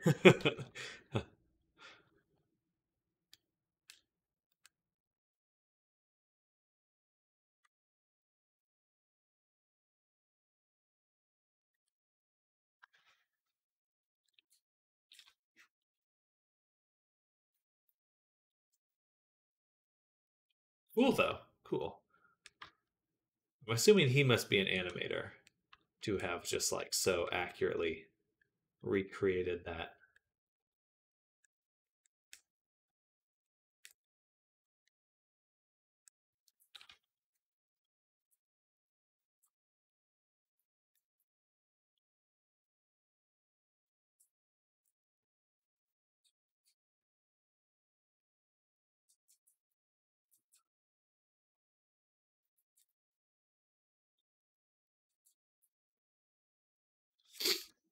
Nightmare Before Christmas. I know the feeling, Arthur. The other day, when I was working on my sculpt, actually, it's so modifying. Instead of the claws, I'd been making before. The sculpt was at 750K, and at that point, my PC was not happy.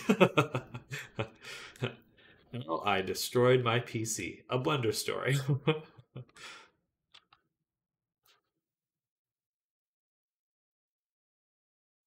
And no, it wasn't Nightmare Before Christmas. There's much older series of movies.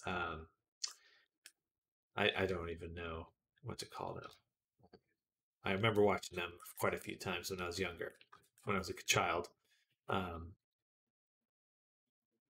can't remember now.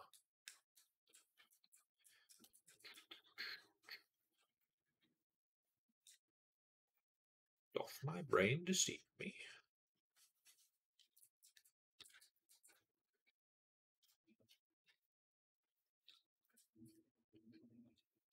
The ear is just below the eye.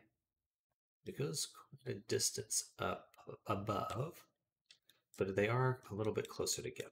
So move them like this. In fact, I'm just going to actually move it, bring it in a little.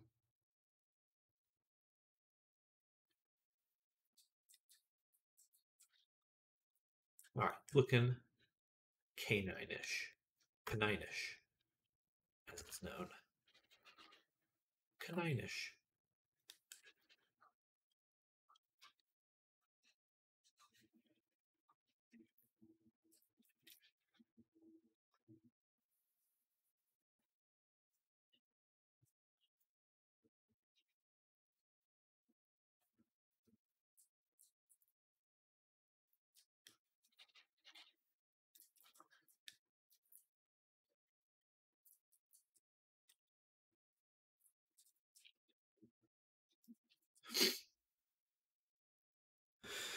The moment you accidentally press Control plus 1, 2, 3 or whatever in object mode, when that happens, I know when it's bad. Blender won't recover. Oh, hello, Era. But that won't stop me from staring at my screen with puppy eyes, wondering when the last save was. Yeah, no. Hey there, Bernie King. I am still at it. Hello, hello. Welcome, welcome. The grind don't stop. Grind don't stop. And we're starting a new commission here. New client commission of their hyena character. So that's been our day so far. Oh yeah, but when I when I was sculpting earlier, I hit remesh with way too high a remesh mod, and I thought it was gonna crash. It came close. Came close.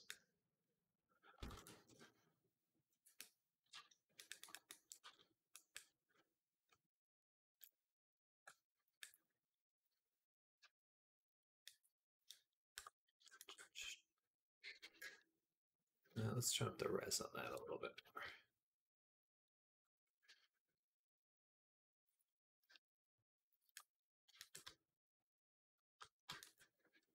Do you do your own topo or do you use a program? So last sculpt, I did just do my own retopology manually, but I did download recently Retopo Flow. So I'm probably going to be experimenting with that either later today or um, tomorrow. Good news, Sam. The map you made me is going to be shown on stream as of Saturday. Ooh, exciting! Exciting. I made a map for Era for his D&D stream, and we're going to show that off this weekend. That's exciting. I'm gonna have to get some screenshots of it in action so I can show that off.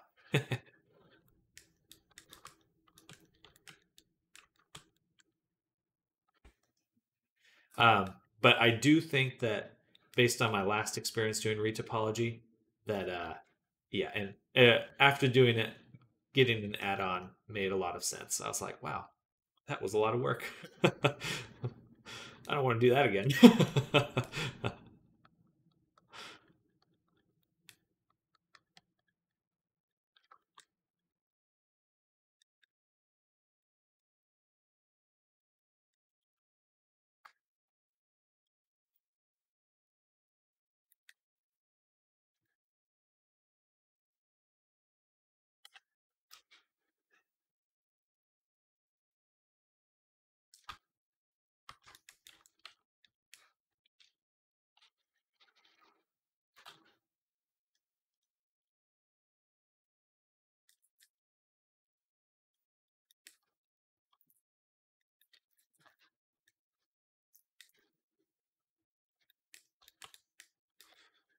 We don't want to add too much detail because it's still cartoonish.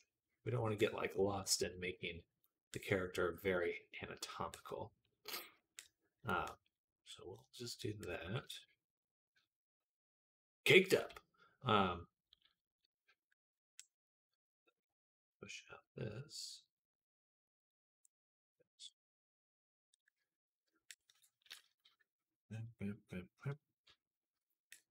Push it there.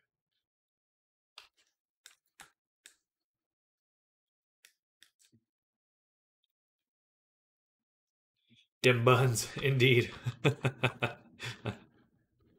That's important, okay?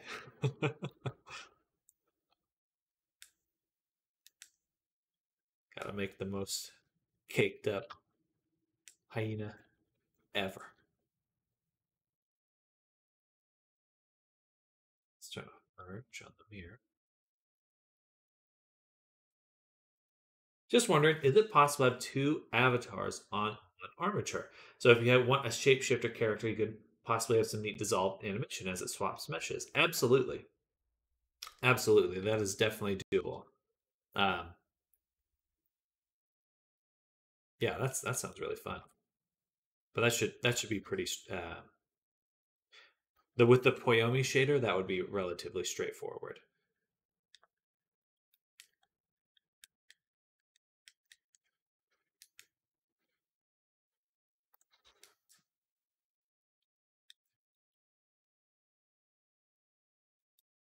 Boop.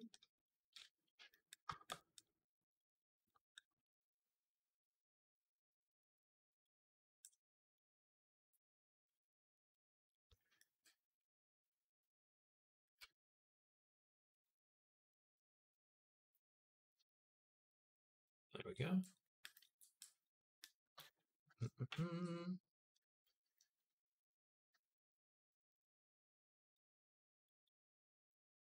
Something like that.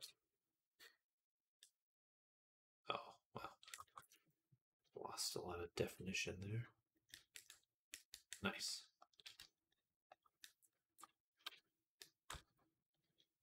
All right, proportionally, we need wider hips and more thigh. So where did the artwork come for this? It came from the client. I believe they commissioned an artist. I do not know the artist, so I'll have to get that name. Just wondering, is it possible to have two avid... Oh, no, I read it.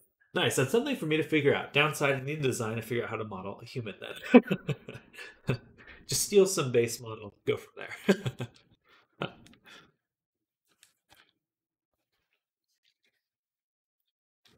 I'm a firm believer in starting from having an easy starting point. That's fair. I have never seen one human on the internet. Not once, not ever, and I don't want to see any at all.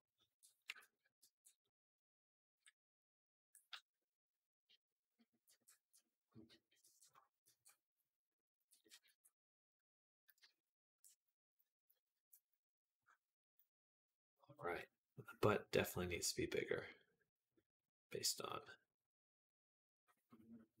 reference here. Like that.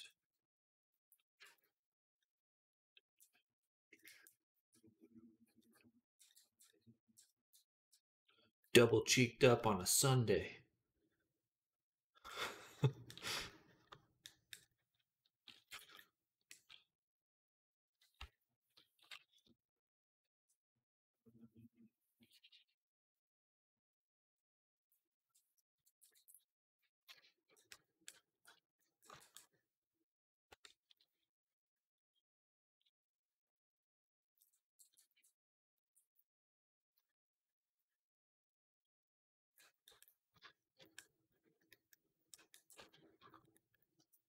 All right, the head still could do with being a bit bigger. Let's scale that up. Out there, maybe a little bit smaller.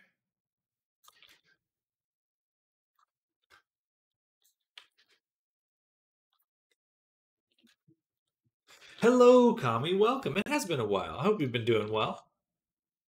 We have a new work in progress. Indeed, we're starting our work on Christy, latest avatar here.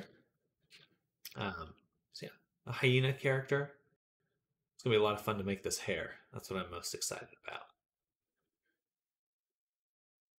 But hello, we've been doing well. Get up to any mischief since you've last been by?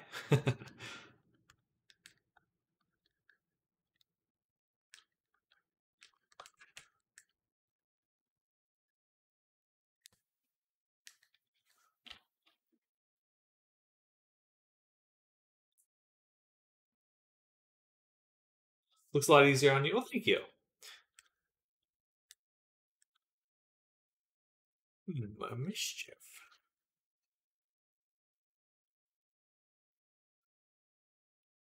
I have so many assets to make. The D&D struggle begins. Or continues.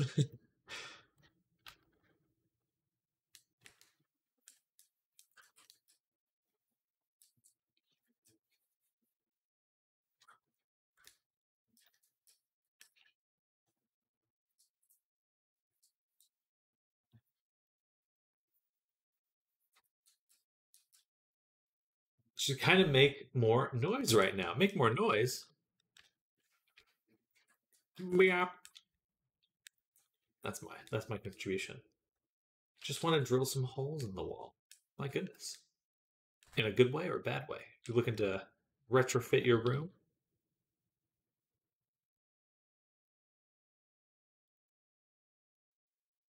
Let's push this back. Not sure if that classifies as mischief. I mean, hey. As long as you get to upset your neighbors, that's all that matters.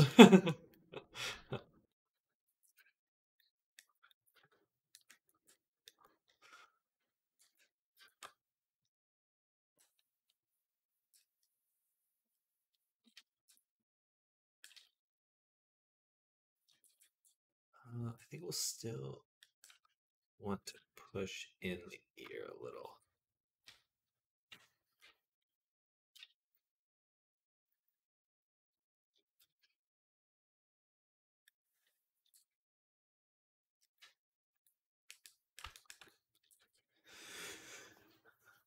I feel bad for my neighbors. No sympathy.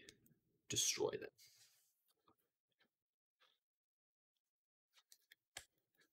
Destroy them.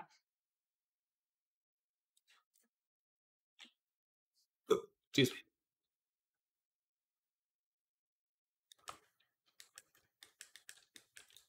me. Are you working on renovations of some kind?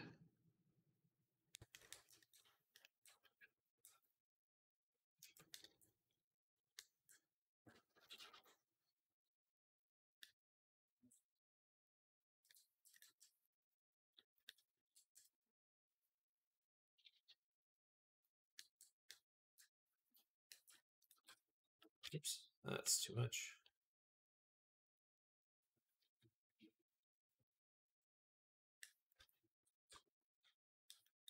Well, heck yeah. Kind of trying to improve my office space. That's exciting.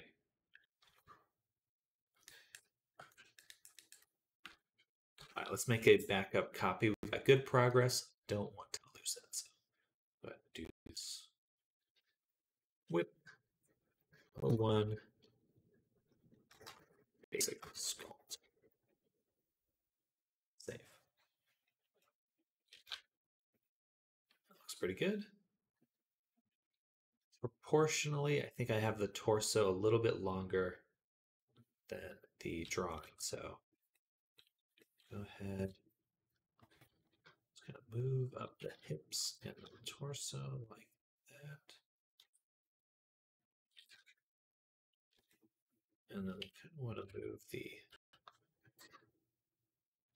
lower legs forward. Also, ChatGPT is better than Grammarly and has streamlined my writing so much over the last few days. Hey, that's good to hear. That's good to hear. Always nice to find a good tool for what you want to do.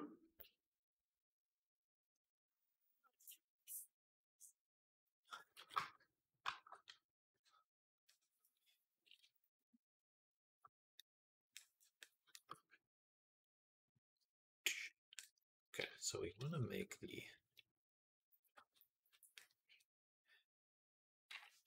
I do think it's just going to continue to improve as well. It seems to be getting better all the time. Let's turn on mirror for this one so we can get both sides of the leg to behave.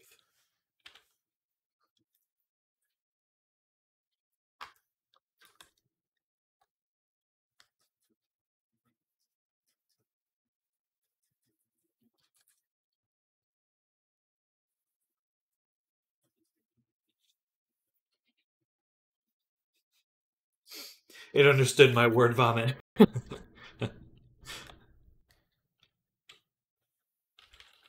Powerful. That's fun.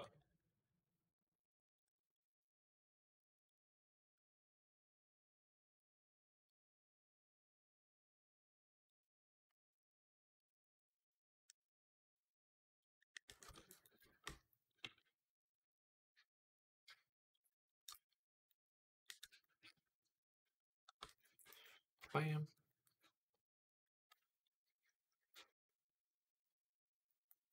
Kind of expand that. Not that much. That.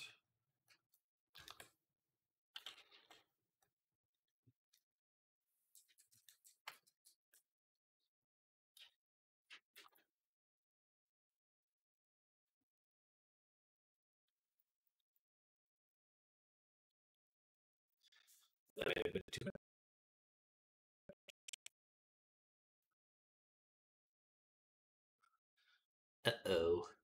Did we crash? I hope not.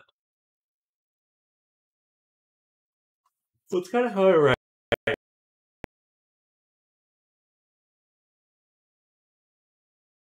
Chat GPT seems to understand this and can clean it up, saving me hours.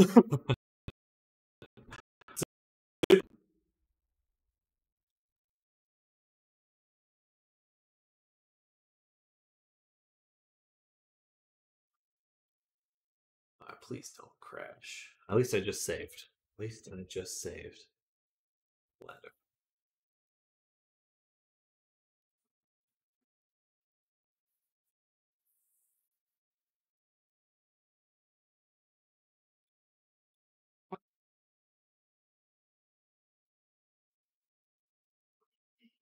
It's Blender.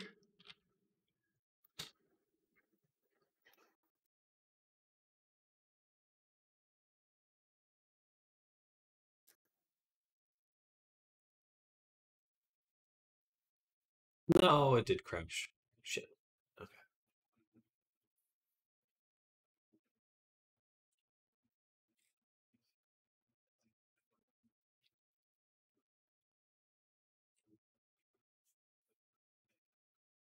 All right. Good. We did not lose that much, though.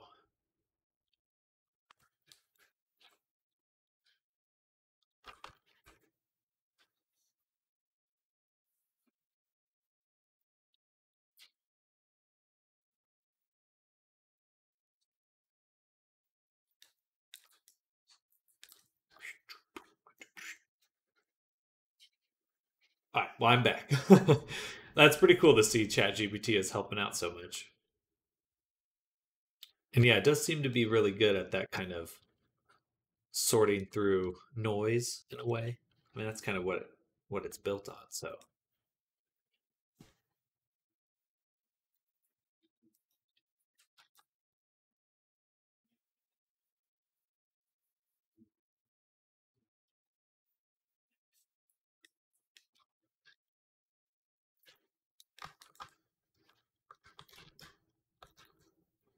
oops.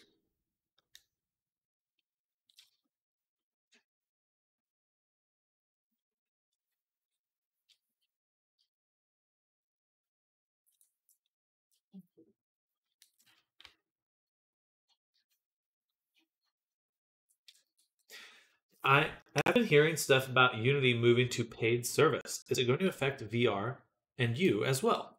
Um, there's definitely some concerns for the platform I'm on, VR Chat.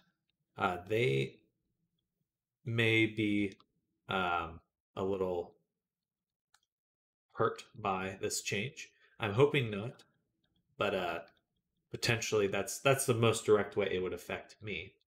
Um, but yeah, other like what I'm saying, not super directly, just in the context of kind of the space that I work in. Uh, but I do hope that they backtrack, and I think they've already kind of sent some signals out this yesterday that they are indeed considering backtracking, which is good to hear. Um, certainly still concerning. Yeah, last week was hectic because it's just all that news was coming out. Um, but it seems to be one of the most universally disliked things a company has ever done right off the bat with such an immediate response. Um, I was very happy to see streamers picking up the story and talking about it a lot because a lot of times there's like kind of some contention between game developers and streamers. A lot of synergy there too, but you know, a lot of times big streamers don't necessarily have a lot of insight into the comments they're making about how games are made. But they certainly hit the nail on the head with how the new changes Unity is making, and just were very vocal and calling out how bad it is. I think it only applies to games made in Unity that you charge for. So using Unity isn't going to cost anything, just if you sell games / programs. Horrible system, but it wouldn't affect Avatar / prefab creators. Um, yeah, for VR chat, it definitely wouldn't affect me as a creator. But potentially with the platform is just because VR chat has the subscription service, um, and I believe Unity would want to count that in this new system as revenue, and that could that could be pretty disastrous for VR chat if they do, um, because they don't make a lot off of those subs, off the subscriptions, and there's certainly the amount of downloads that they get for VR chat certainly outweighs it. So we'll see. Hopefully, nothing too concerning. Um, yeah, I appreciate you asking that, Kami. Certainly an interesting time in gaming history. This will go in the textbooks for gaming history, that's for sure, or even business history. What not to do as a company.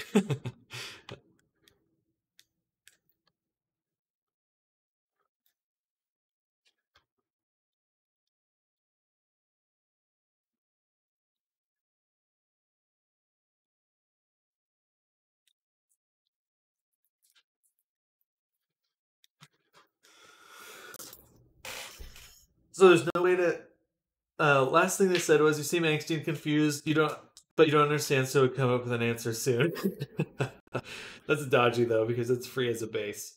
So there's no way to track revenue as they were on about during doing it per install base. Yeah, there's no reliable way. And then they're like saying, "Oh yeah, per install, including Game Pass, which is totally controlled by Microsoft."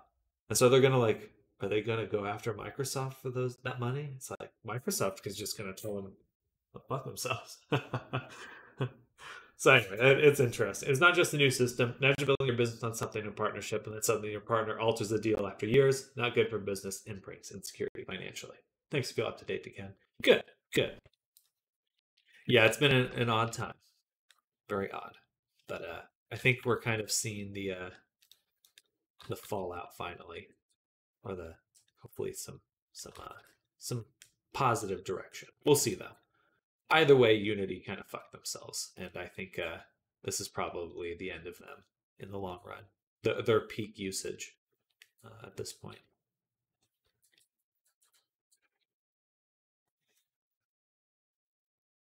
Microsoft meeting with Peter Parker / news guy laughing. Sam the laughing in the face Unity. Ask for money. Exactly. Like what are they expecting there? It's so laughable in a way. Funny though. It's like just a just a really blatant money grab.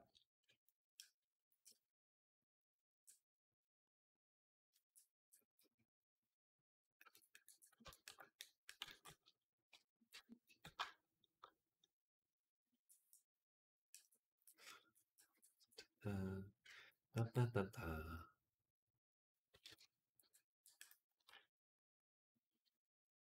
It's gonna be hard to get the torso right. Probably need to combine them.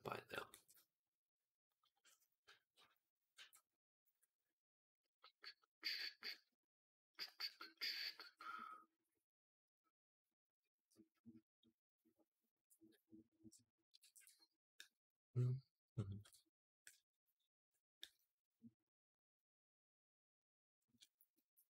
Is it smoothing? No, there we go. Okay.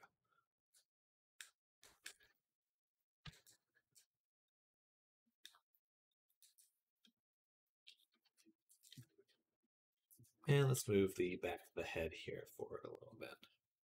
Smush it down.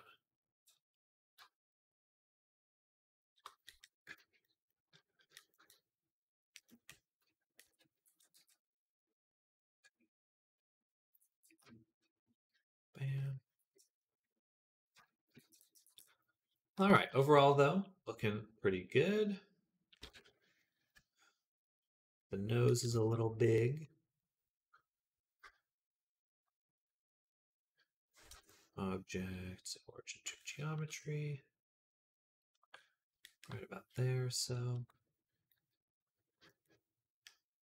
And I think we can start working on getting some of the face in.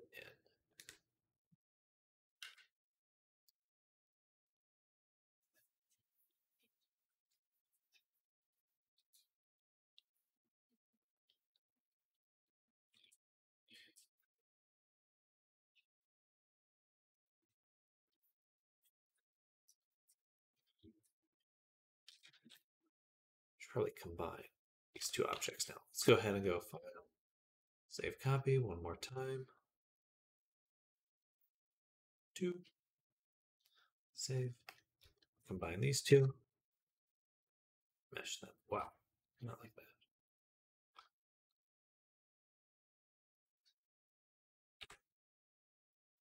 Like that though. And smooth out the eye socket. And then we're going to go in with a mask. And definitely almond-shaped eyes, so something like this. Turn up the strength.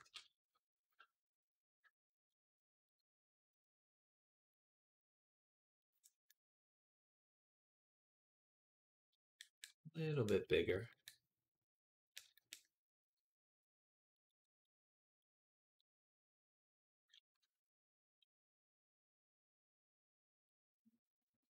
That. Invert the selection. Go to our Move tool.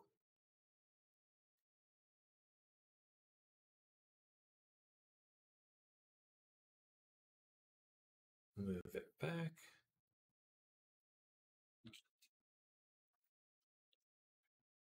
All right. There we go.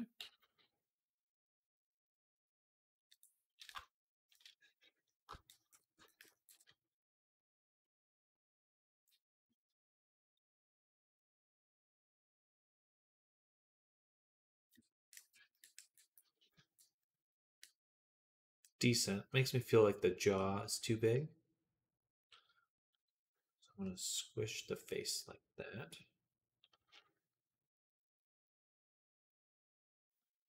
Yeah. That feels better. Okay. And probably pinch the eye socket a little bit smaller.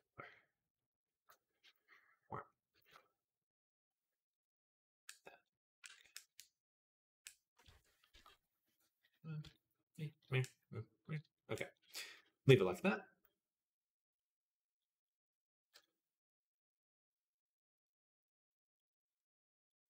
Let's flatten this middle portion.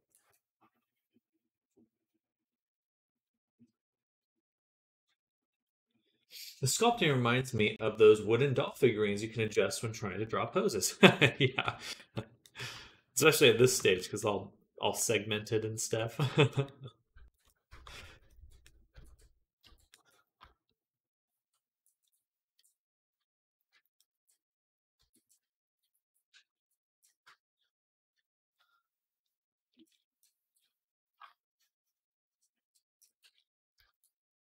And something like that.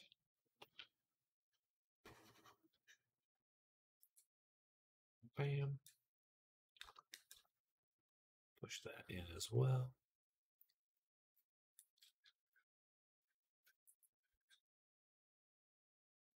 Nose still feels a little big.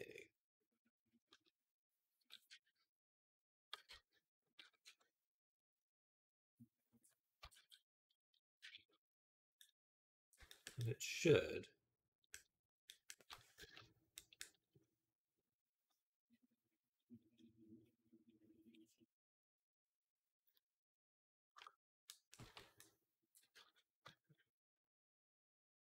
It's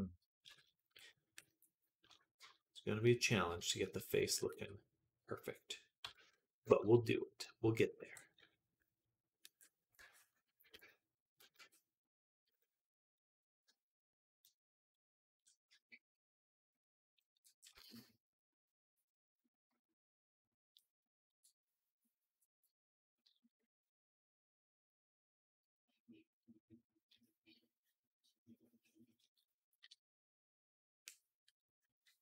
In the end, will you somewhat see the transitions between body parts, or is there a later process where you smooth everything out?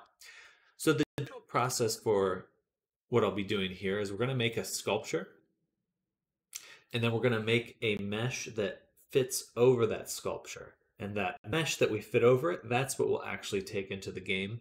The sculpture here is just to kind of plot everything out, get the shapes correct, um, and then it'll also be useful for like baking textures a little later. Once we're in a painting, once we're in doing the painting stuff. Um,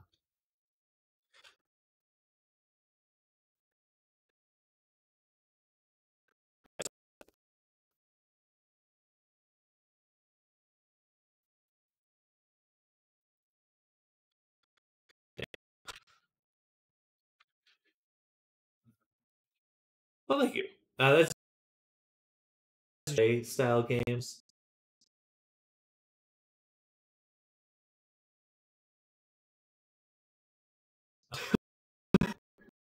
Um, gotcha, gotcha. I'll wait till it's fixed.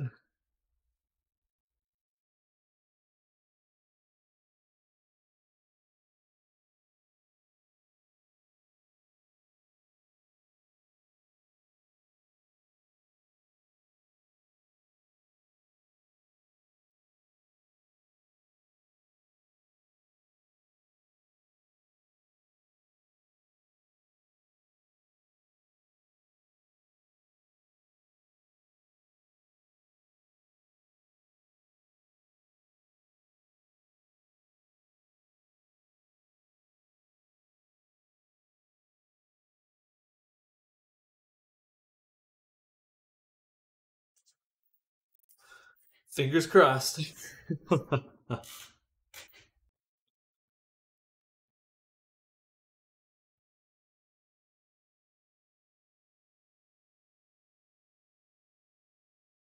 Okay.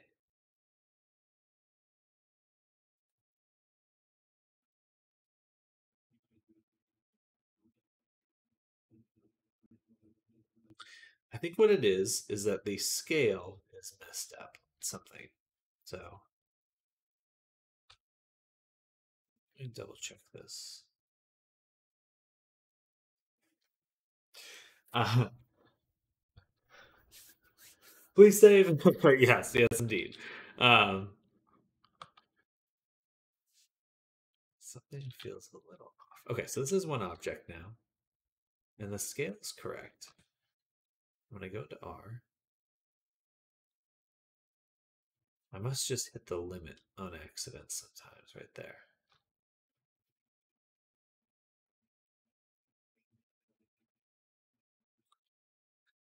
Okay, there we go. It just seems it's unfortunately the remesh is probably exponential, so it just quickly gets out of hand, out of pocket.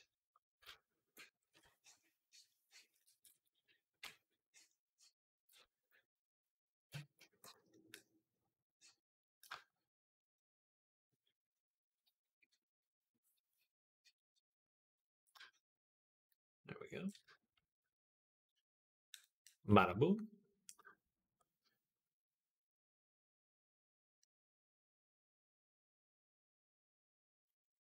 Get that all squared away.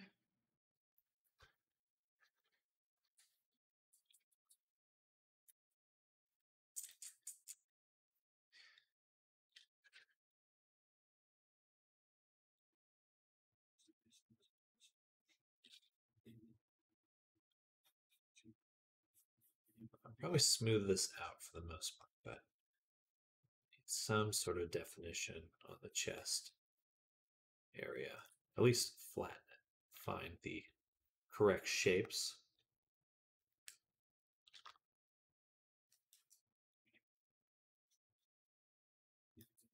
Something like that. And then I'm going to do G for grab and push in the center of the chest. That. All right. Then we'll push these out. Make the shoulder shape a little bit smaller. Oh, well, thank you.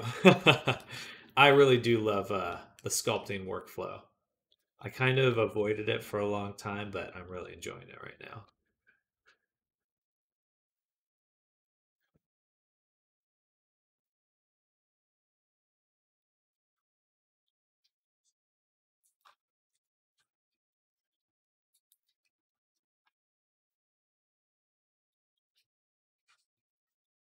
It's like the opposite of power washing streets, street tiles.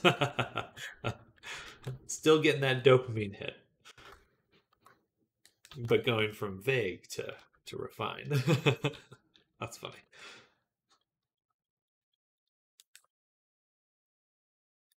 Yeah, absolutely.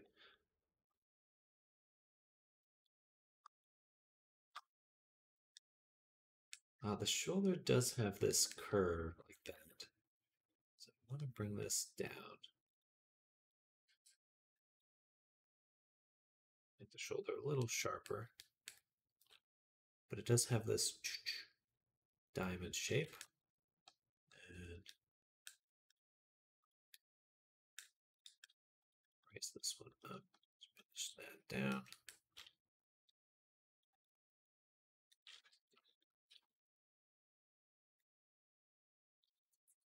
That feels pretty accurate in some ways, but still a little off. I think the front of the chest should be lower, a bit wider.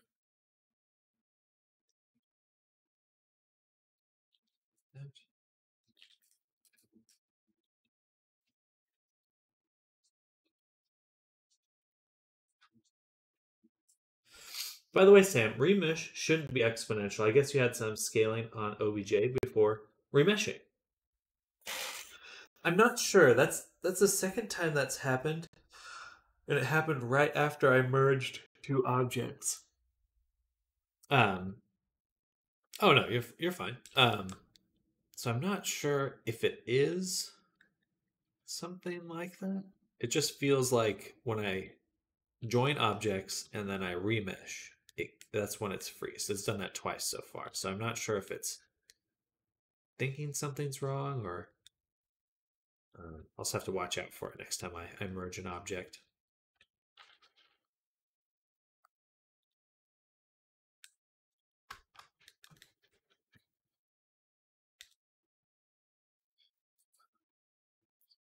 I mean, I certainly don't mind you asking either.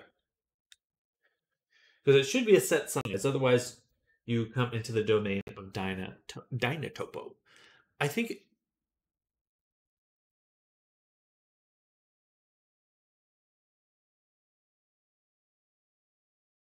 it's remesh is exponential in the sense of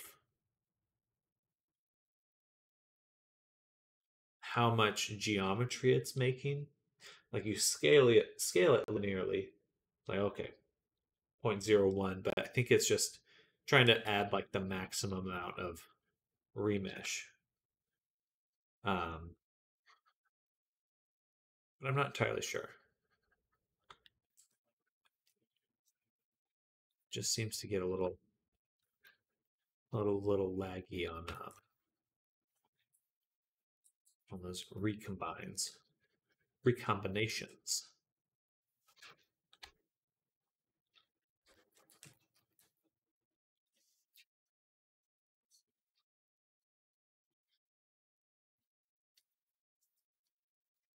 Oops.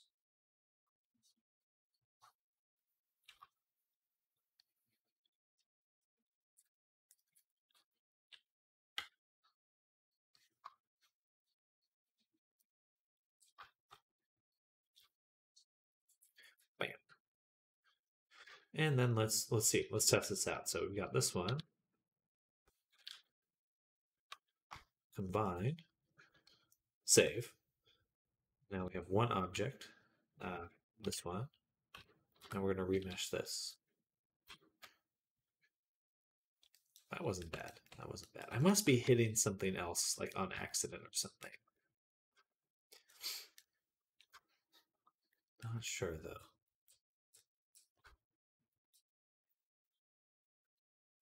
Bam. Double cheeked up. Double cheeked up.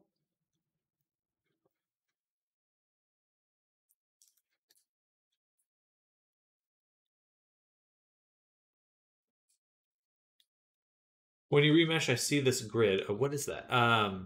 So this is the remesh visualization right here. So giving you an idea of the voxel density. I usually use the top right menu manually to set distance so I don't actually end up with 0.0001. I think that's probably what's happening, is I'm hitting it and it's just going to some like crazy number. Excuse me.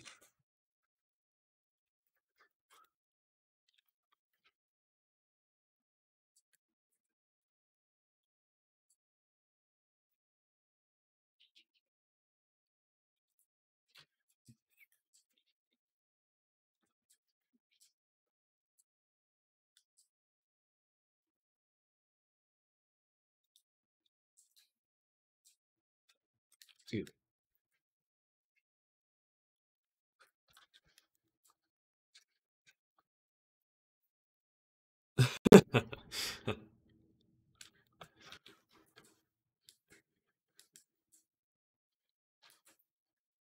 The cursed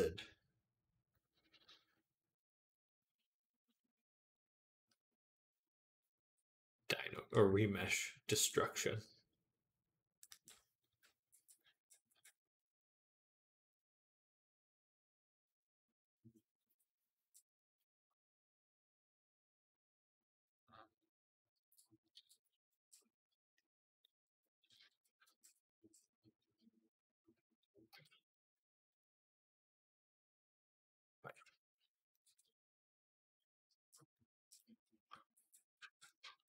And we're gonna smooth this spot because we want the bicep to connect here.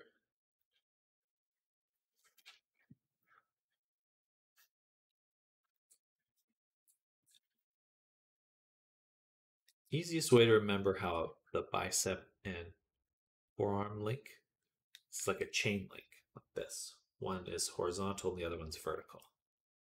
It's been the best metaphor I've ever heard for it.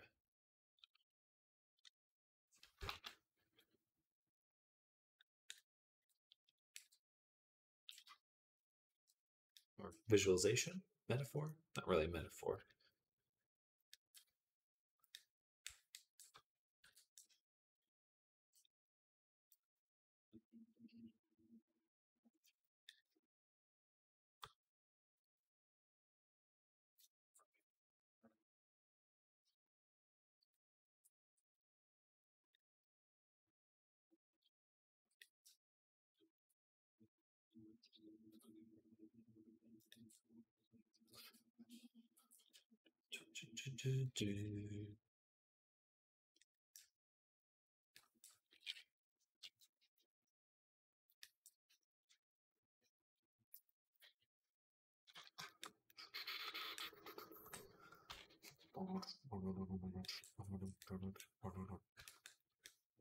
All right. Let's get this cake set up properly.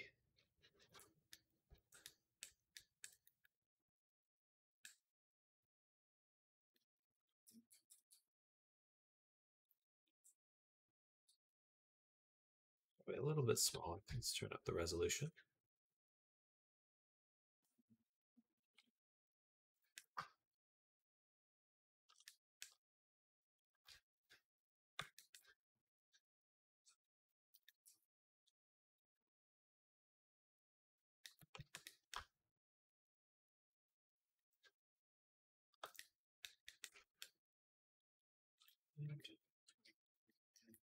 And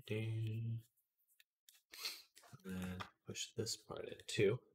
Are you one of those persons that knows all the different muscles in the body? And I'll try to remember the biceps and forearms linking together. Yeah, a little chain link. I like looking at drawing reference because they have like little shortcuts and stuff. It is. It really is. But in terms of memorizing them, I would love to be that person that knows all the muscles. But I am not. uh, maybe someday. That may come with time, but I know a decent amount, and I feel like I have a good intuition on it. But I would say that I certainly don't know them all by heart or anything. It looks like he's kind of leaning forward a little bit. So we can move this there. I feel like the proportions are a little bit off.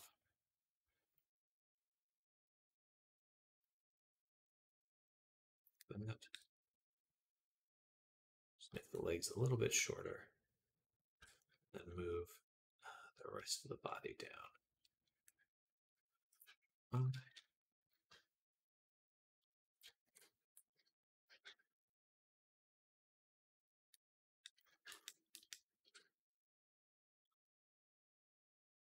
There.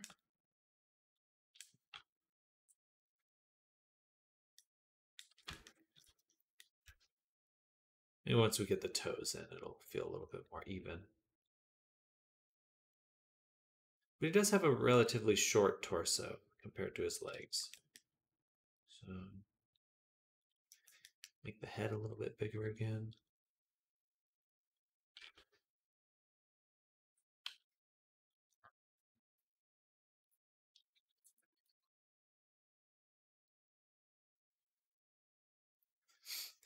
You don't need to know what the bits are called to know the anatomy.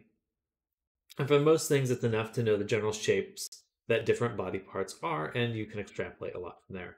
I'm no good at anatomy names, but when modeling, I think it's always nice to think of what is inside, how does built organics or industrial both have insides, or well, some styles excluded, perhaps. It is interesting how, stylization, the trade-off between understanding what a skull should look like and then in a stylized character, like breaking those rules, certainly I think just the best way to do it is just have visual reference.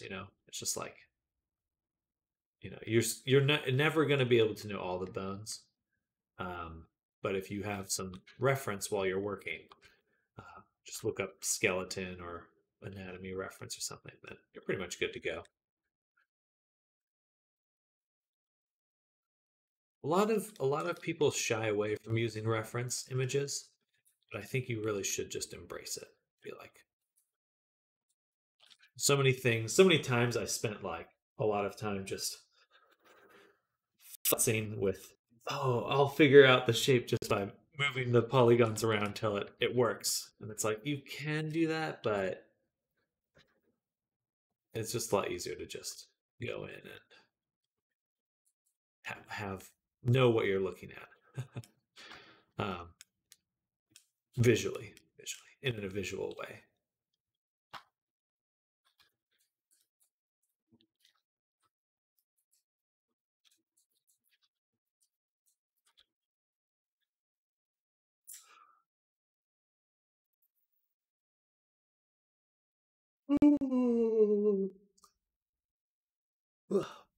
Excuse me.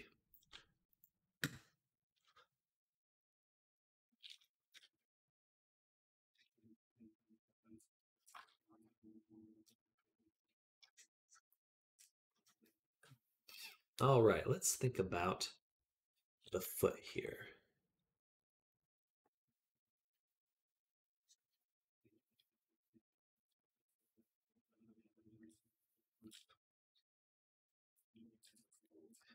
I think what we're going to do is we're going to mask the foot and then just move it.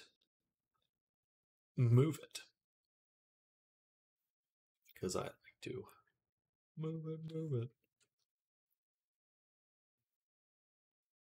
Shying away from reference, such a bullshit new trend. Holy hell, if you actually go to art school, they make you use reference. Working for Disney, reference. They even hire people to go through certain seasons to make it easier for their animators to copy the composition movement. Disney Animation Studios trace videos. Absolutely. Yeah, especially in a production, it's like, no one's there. The online online art can be really difficult to navigate these days because a lot of it is like there's like performative elements of, oh, how hard should it be to make art? It's like really, there's challenge in it, but it shouldn't be killing you to make art. You should enjoy it. Be able to enjoy it. And everyone should want that. So it's certainly like somehow I don't know. I don't know what it is. Yeah. Reminds me of like in school, they're like, "Oh, you got to be able to do this math problem without a calculator." It's like, do you think scientists aren't using calculators? Like mathematicians probably use calculators every single day of their life. Like they're not like they aren't the calculators. They have a calculator to be the calculator. And art can be the same way.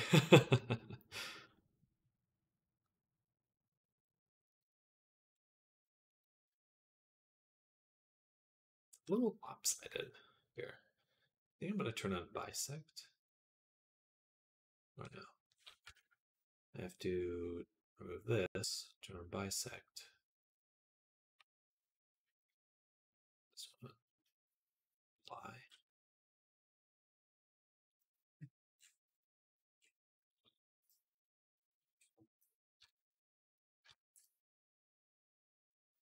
And then put the mirror back on. Boom. Boom. We'll use the torso. I mean, there are people who fling paint on a wall. You can think of of it what they want, what you want, but they were paid top dollar for it because they made it their art. It's not about a craft being harder than another. It's the art of mastering it, finding perhaps your unique way of expression. Absolutely, absolutely. I think the only like situation where you just know that it's all about suffering or suffering about just the hard grind is like being an athlete. That's like the only clear context. You're like, yeah, you just have to run till you feel like puking. Like that's just the deal. You don't want to do that, probably aren't cut out to be like a hyper athlete.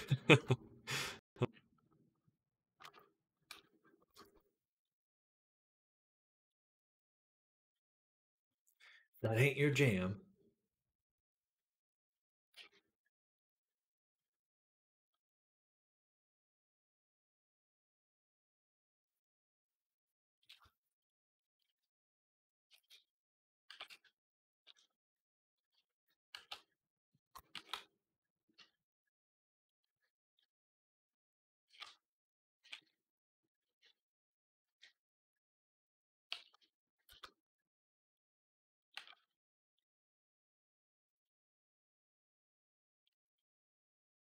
There's so much of that kind of stuff online these days.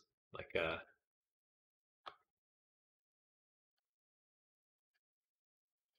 just like this grind mentality.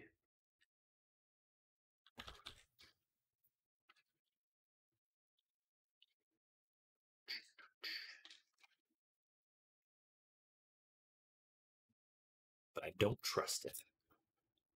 Don't trust it.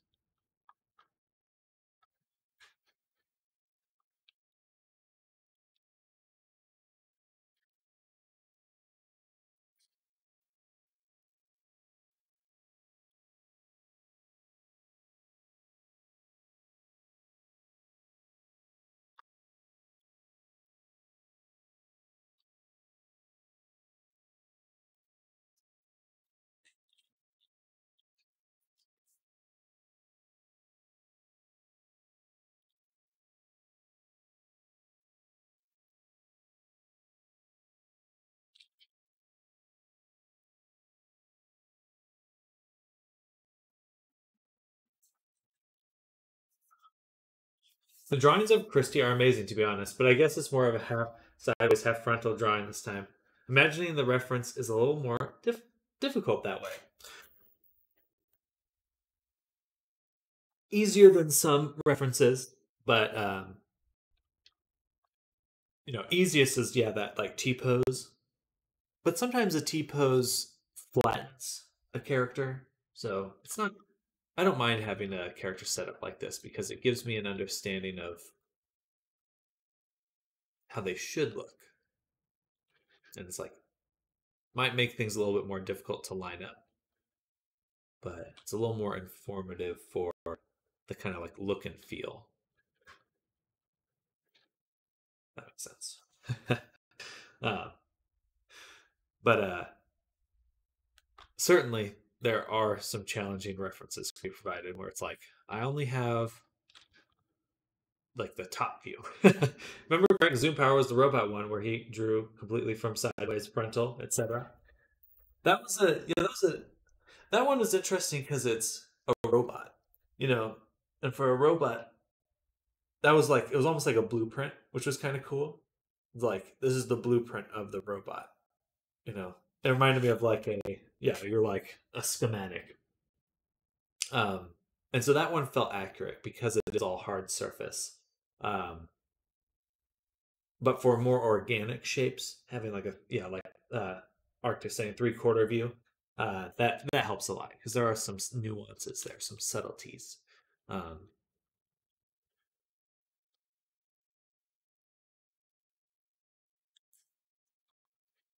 oh, what's going on? Why can't I select this? There we go.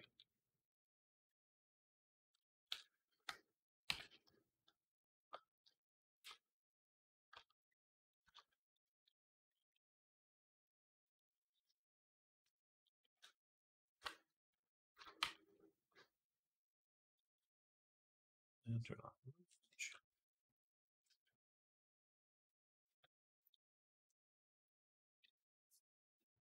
But like the old adage says, there's more than one way to skin a cat. And there's certainly a lot of ways to approach getting things working properly. And that's why I prefer sculpting because it does let you find the correct shapes for everything a lot easier. In the past, I would just go straight into like modeling everything, and that proved to be quite difficult um, because you're basically trying to do two things at once: find the shapes and find the right topology. That just became very difficult.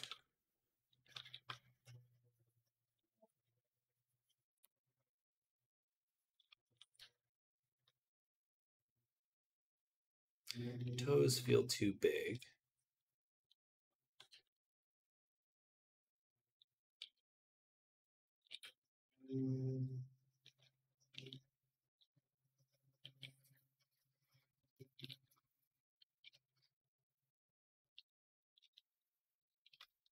That's a bit better. Oh, perfect. Lawn care guys are here. Nice.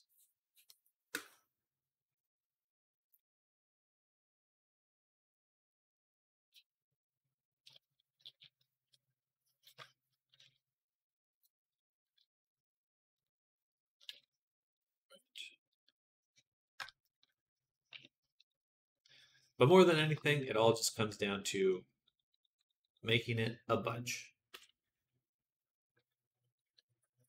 Just gonna have to do this process time and time and time again.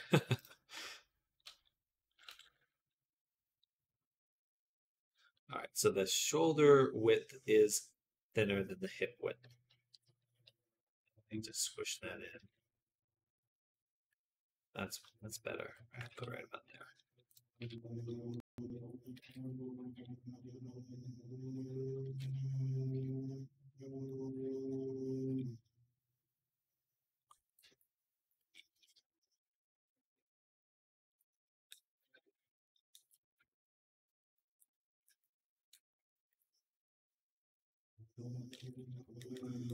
It's feeling quite close now. Let's bring in the eye pulse. Drop here.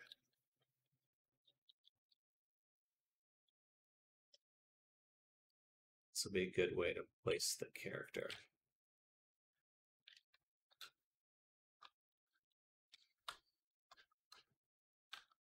And well, a little bit bigger. stylized eyes are usually quite ginormous in the skull.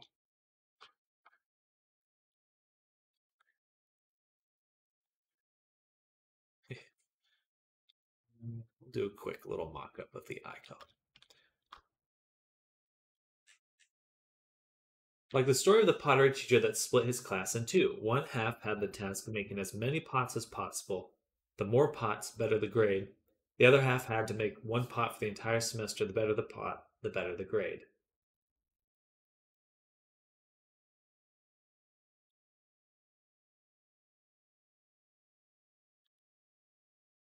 Oops.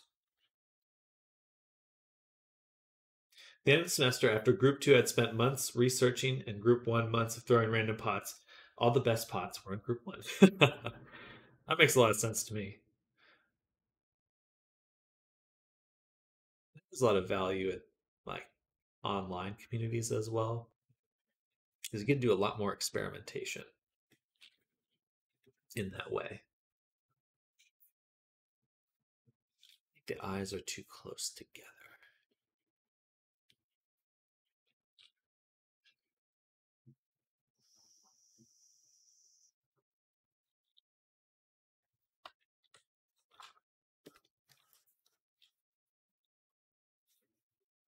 Probably being Group 2 long.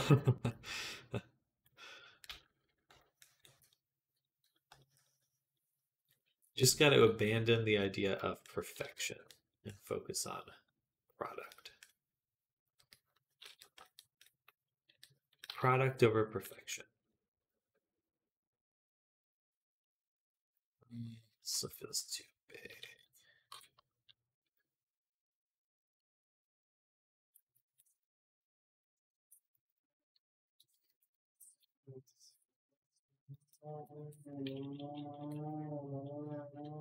Sorry, hopefully it's not too noisy on your end.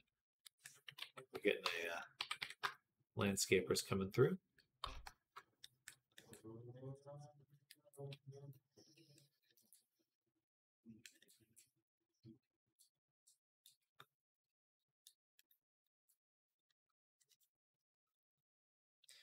Yeah, it's good encouragement for me to just do stuff. Absolutely, absolutely. Repetition at least works for me. I often run into this when I did game jams with friends. So you can research all you want, it will help, but nothing helps as much as just doing it and failing. Seriously, just start failing and you'll learn so much. It is. It is absolutely good encouragement. There's no such thing as perfection, and you can only measure your own progress by what you're doing.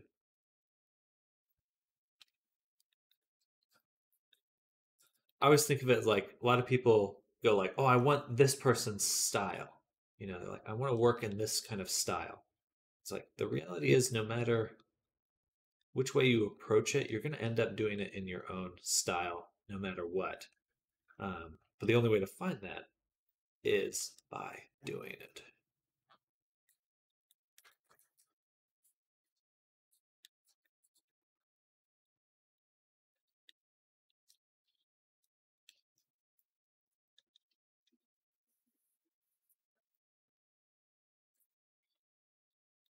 Better yet, it's better to just say once if you're doing it to have fun with it so you can always come back to it, then you'll get where you want to go.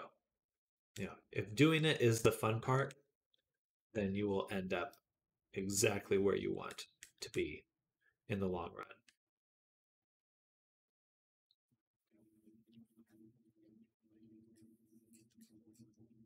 Because if it's not fun, then it's going to be impossible to return to it over time. I've done a few jams. They at the time had done none. Most people started thinking too big. But it has to be something good, a great game, an amazing game. And they all just got stuck instead of just getting ready for a grind, just repeat, make shit, make it faster each time, fail, learn, etc. On that note, I think it's probably a good time for me to go actually do some work. Do some more on my construction right now. Absolutely. Well, wish you well with your construction, Kami. Thank you again for coming by. Oh, I hope you're having a good start to your week.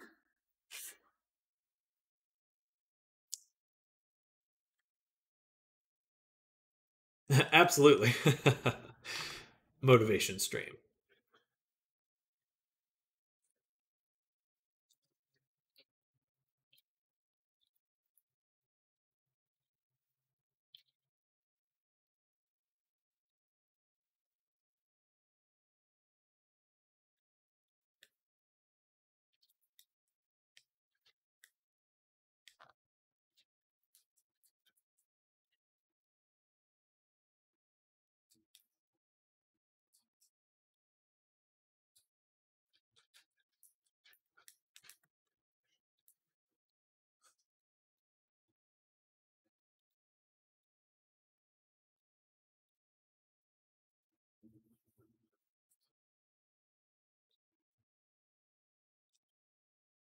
I'll leave stream up so I can sometimes glance. Absolutely. Well, good. I'll probably be streaming for about another 45 minutes, and then it'll be lunchtime. Lunchtime for Sam.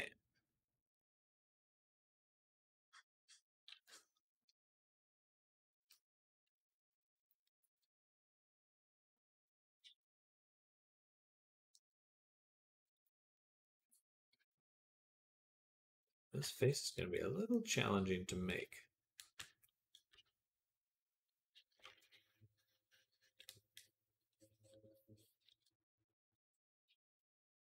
I think what it is I was working in the solid view previously, and now I'm in the actual material view, and it has a totally different vibe.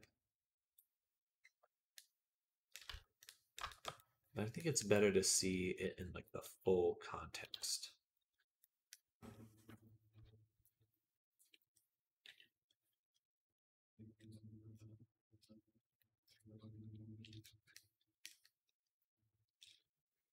And I keep making the head smaller over time, very consistently.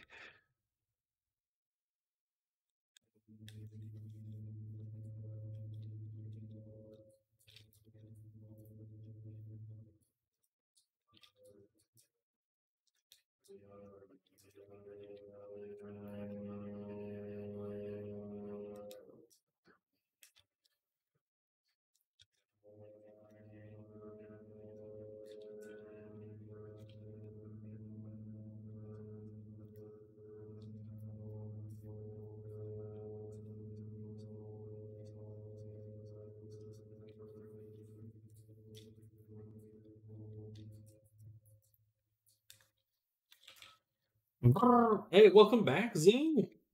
Lunchtime for Sam, bread for chat. Right. welcome back. Oh yeah, sorry, is it loud? I think that's I wasn't sure if that was getting picked up or not. If it is, I can turn down my sound a little. But that's my landscapers.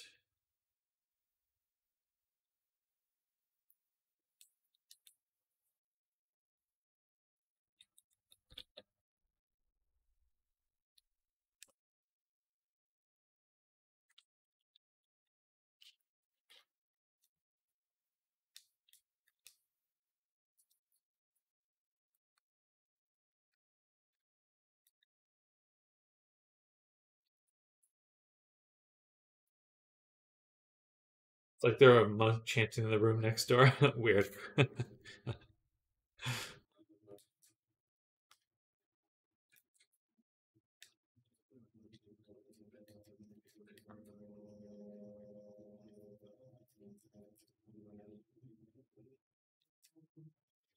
You know, just my monk roommate. He's just chilling. I think he's summoning something today.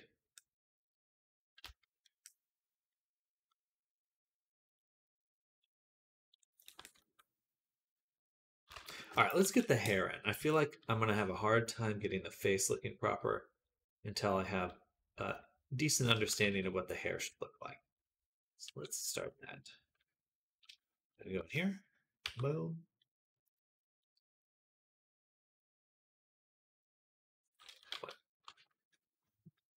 Exercising some demons. Dang it. Keeps canceling. Click.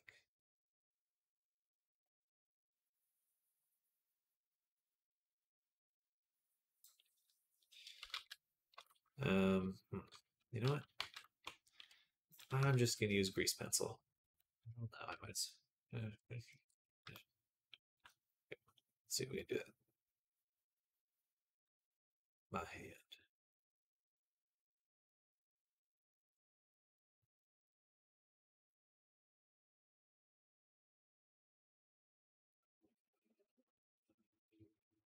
Boom.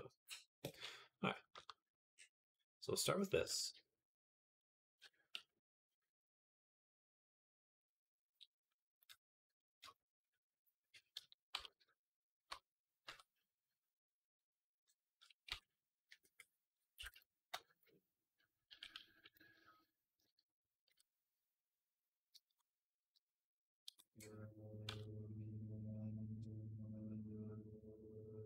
something like that.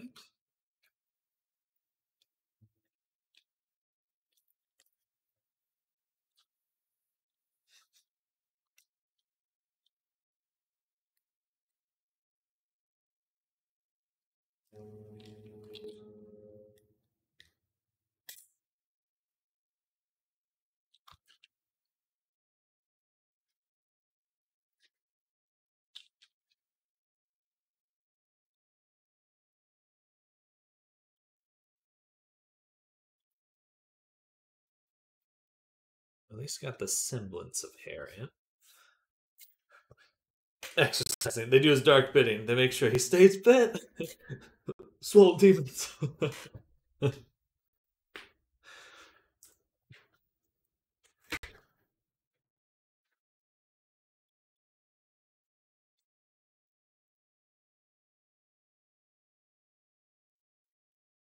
Oh goodness. Sorry to yawn.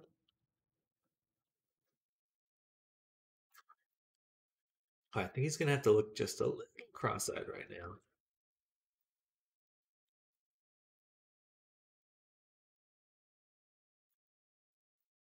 In order to get the eye shape correct. You can always do a bit of this to compensate. Yeah, that looks better. That looks better. Eat this bag of Doritos, my minion. Now run 4 laps around the block to stay fit. Demonic exercising.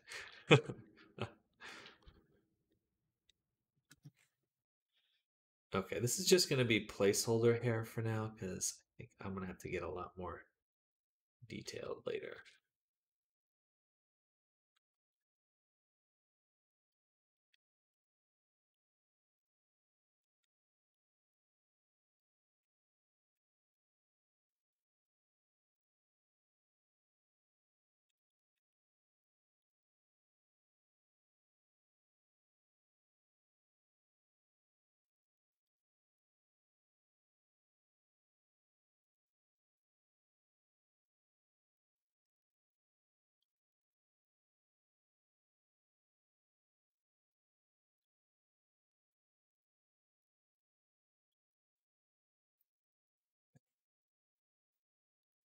Nice.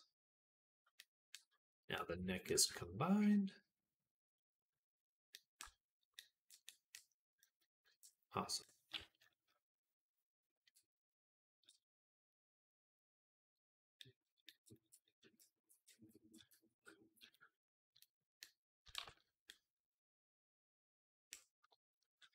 Pretty good. The head, so the proportions still feel a little funky. Not sure what that is exactly.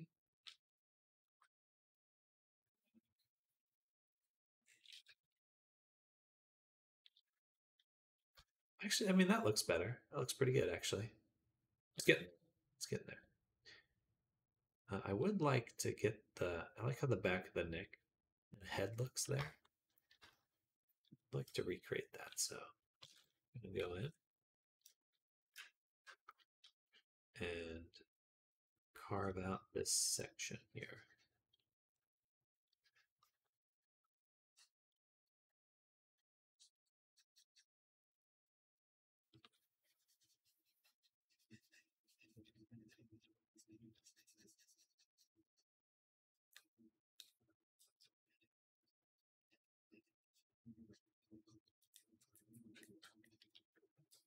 And then we'll kind of carve out,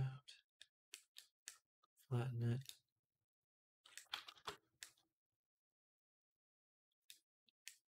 That.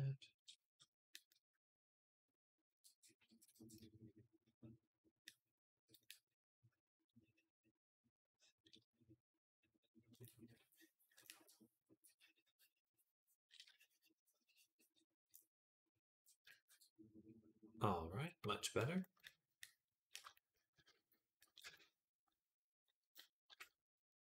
Then move the neck back.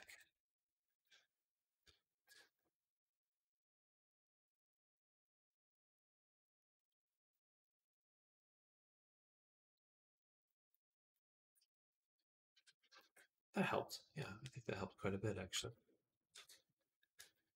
I think the eyes are still too big.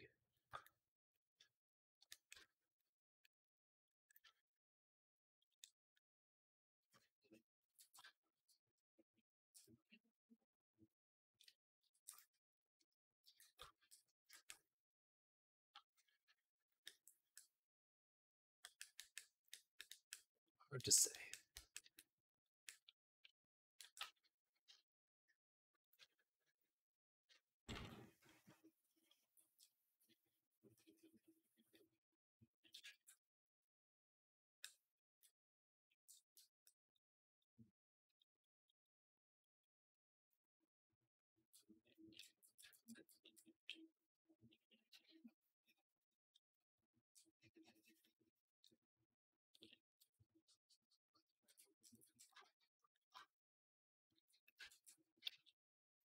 Do, do, do.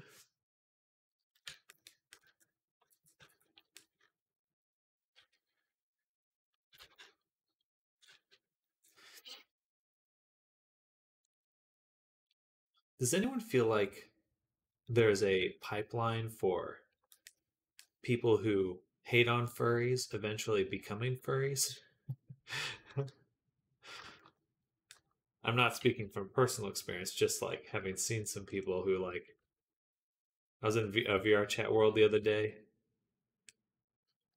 and there's just like people like not necessarily harassing, but like trolling, running around. It was it seemed in good humor for the most part. That is a joke in the fandom. Yes. Okay. Okay. So it's yeah. It's just because it's like they wouldn't be hanging out here unless they were enjoying themselves.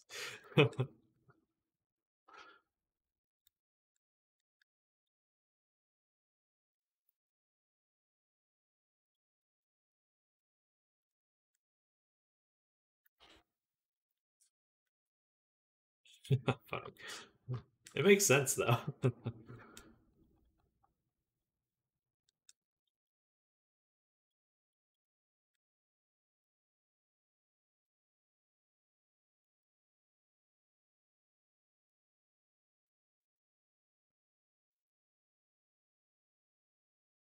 There are stacks of memes of folks admitting to being a 14 edgelord furry hater to later become one, and often that's our counter to such nonsense. One day you'll be one of us.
Top of the head. Top of the head.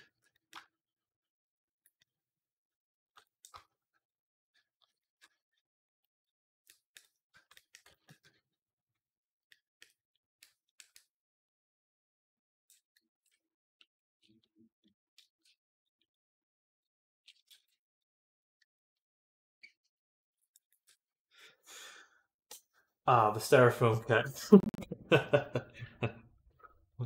Does look very much like styrofoam.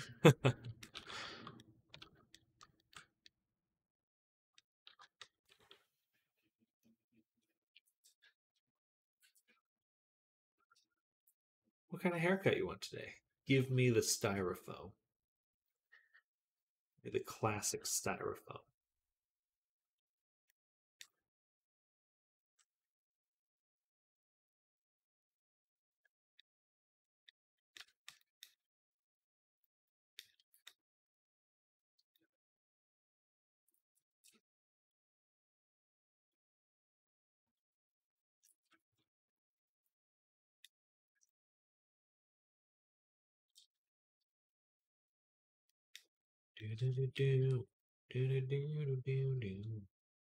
Really love the jawline here.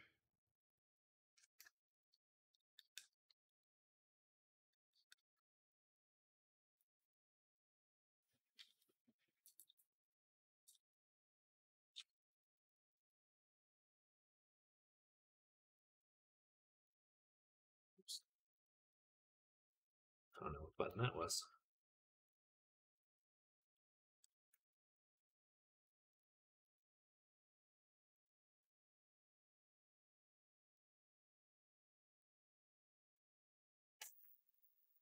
It's funny trying to explain to kids that I'm old enough to be their mom, but they tend to convince I'm a teenage boy.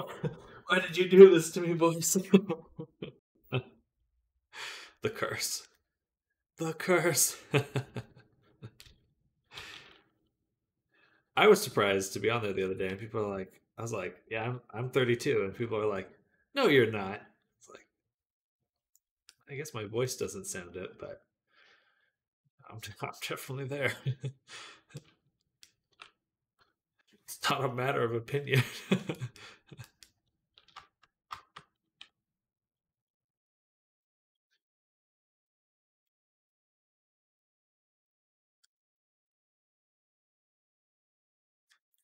People can't guess my age either. Of course, forever to sound like 50-year-old David Beckham, apparently. Funny.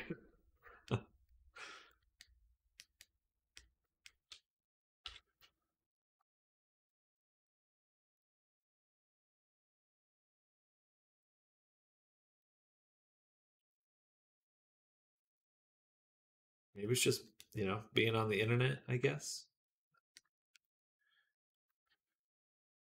No idea. Internet voice? Is that a thing? Probably not.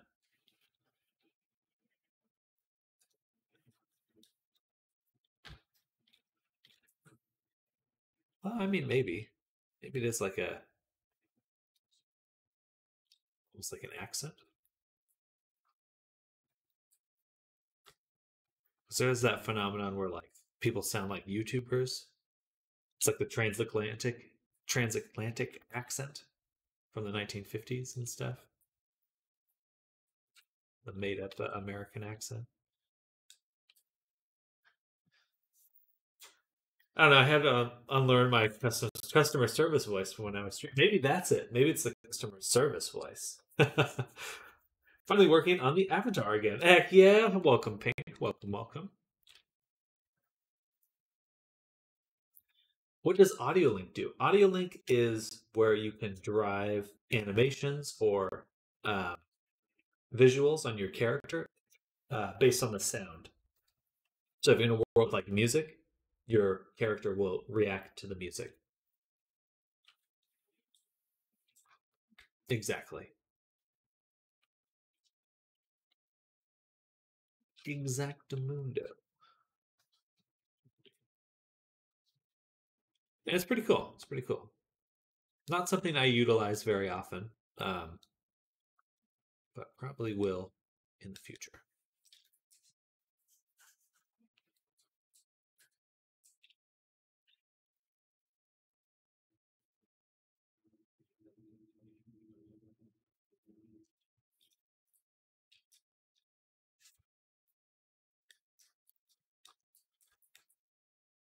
Bottom of the snout. I want this to even out a little bit more.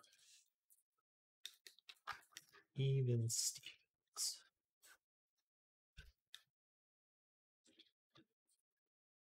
I think that looks a lot better. The top of the head is a little boxy. Oops.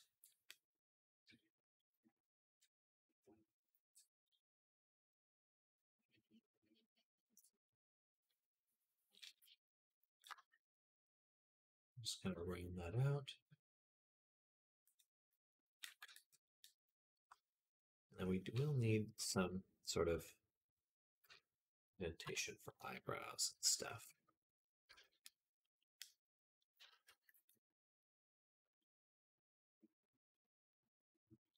And then we'll use our fill tool. Fill it in.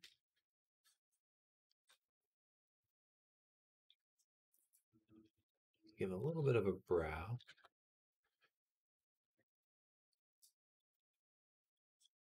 Not a ton, but enough.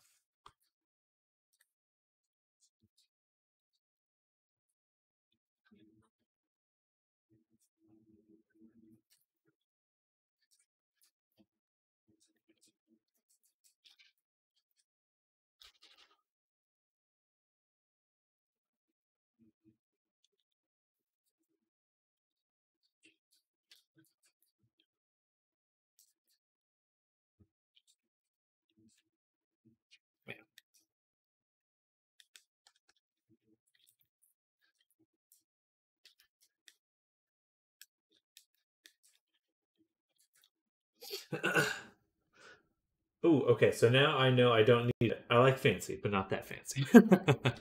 It's certainly not a necessary thing, but it is fun.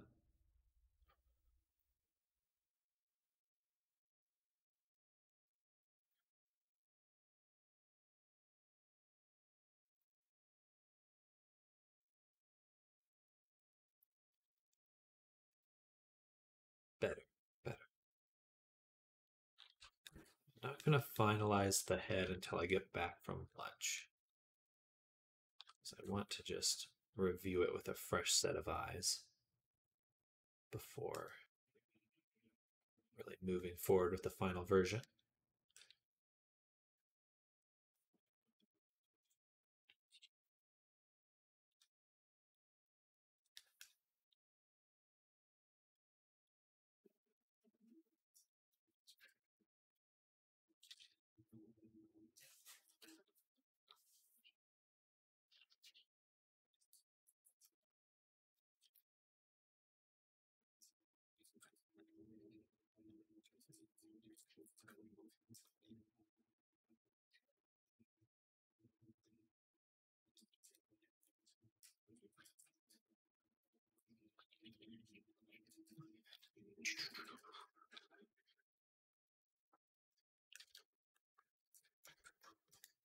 Overall, pretty close. The neck's a little long. Head again, a little bit short, a little bit small on the head. So increase the size of the head.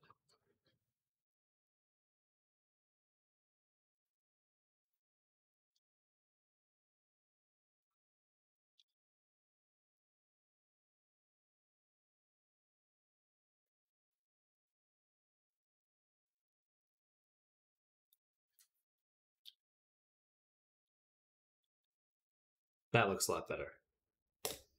We're hitting that sweet spot. Ooh. BG3 time. Ooh, have a nice rest of your day. All sounds good, Arctic. Enjoy BG3. Enjoy your time hanging out with your hubby. And we'll catch you tomorrow.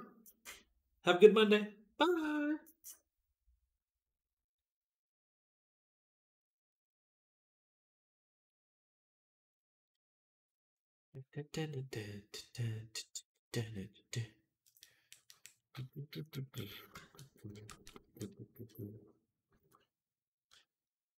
Oops.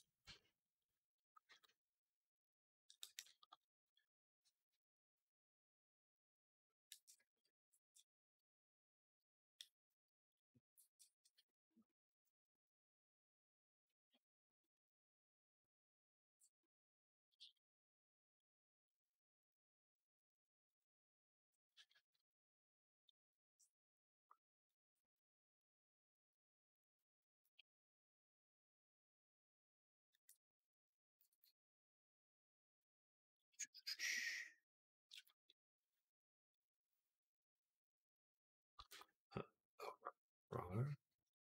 Wrong section of the.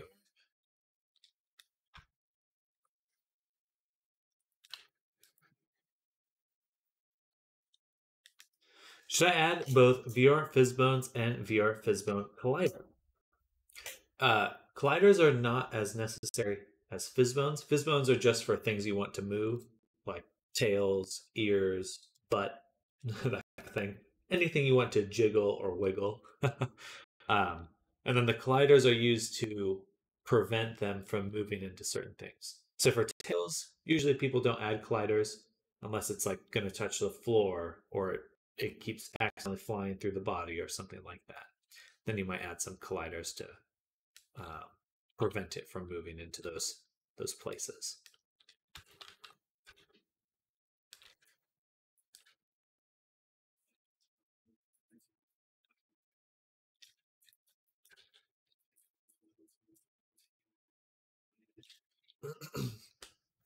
Oh, no problem.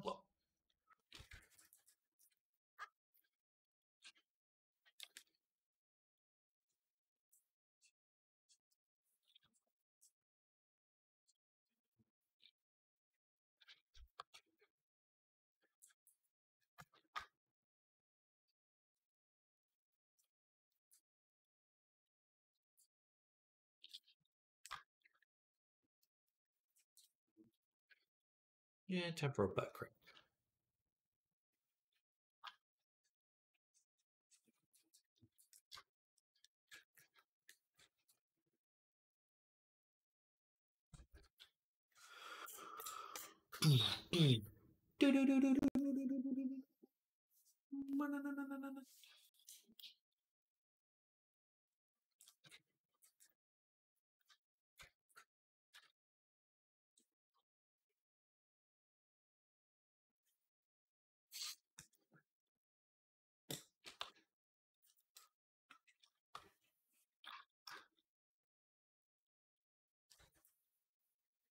What kind of character are you making right now?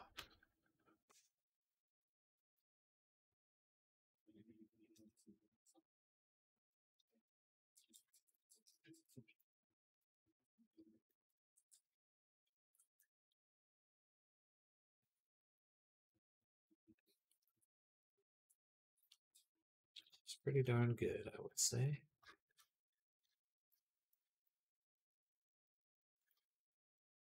A little bit of sternum.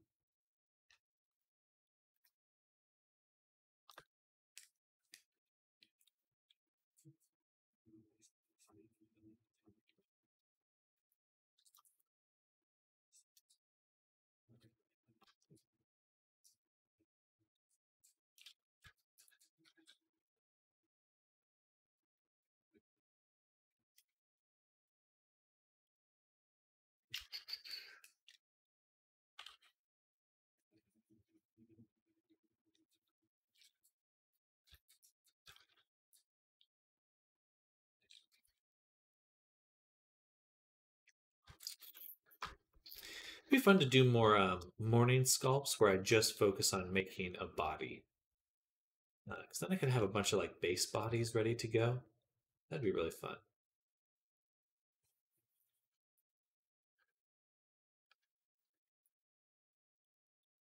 Finally, after months, I fixed the hair problem, but it wasn't like anyone thought it was. Well, I'm glad to hear you fixed that.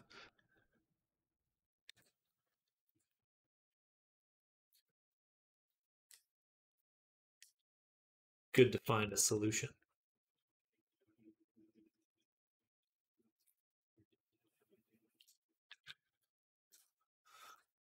Excuse me.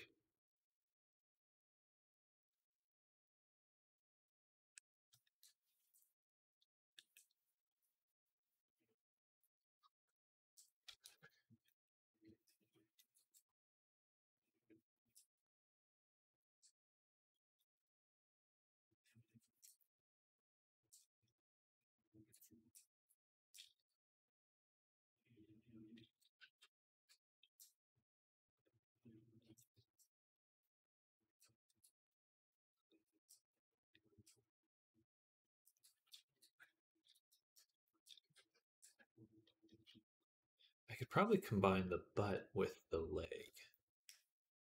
Yeah, that'd work well. Instead of changing the rendering preset, I had to change the call from back to front. Okay, heck yeah.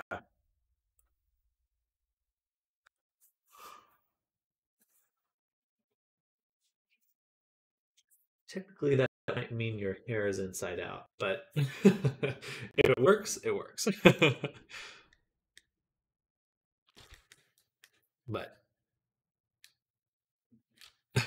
it'd be hard to say without looking at it directly. Oops, did I just scratch that?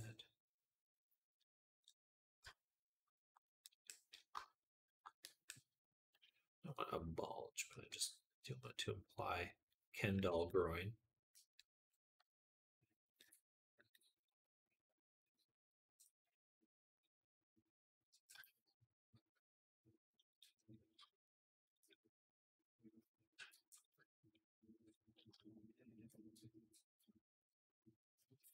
It worked. And don't blame me, I got the hair off of Gumroad.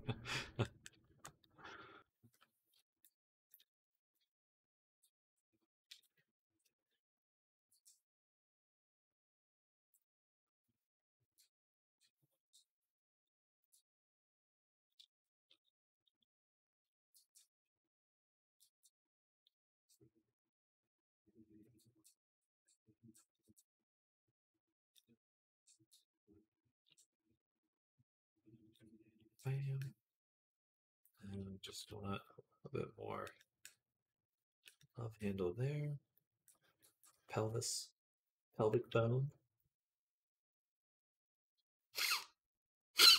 Oh, excuse me. Sorry. My nose.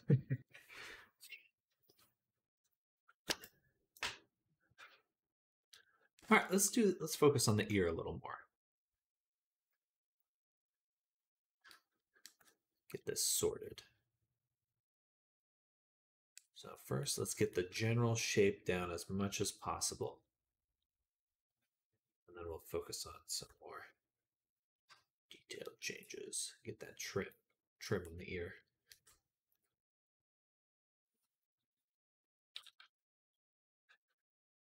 Whoa.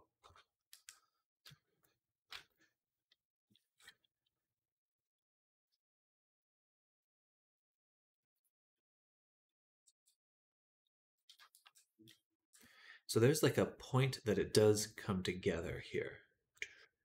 Rather than just kind of intersecting with the ear, it does have a connection.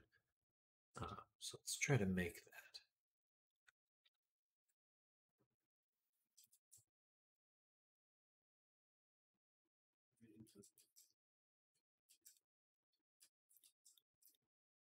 Like this. It pinches together and we get this nice little oink divot.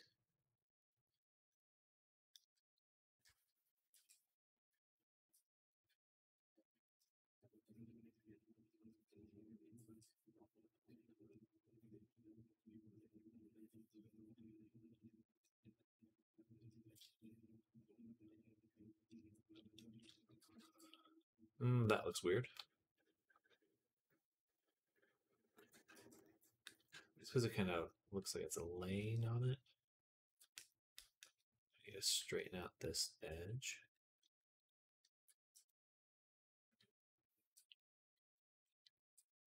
Make it a little more pointed. And then the ear portion at this point kind of come in and back. That's what it is. Let's go back a little bit more. Probably like so.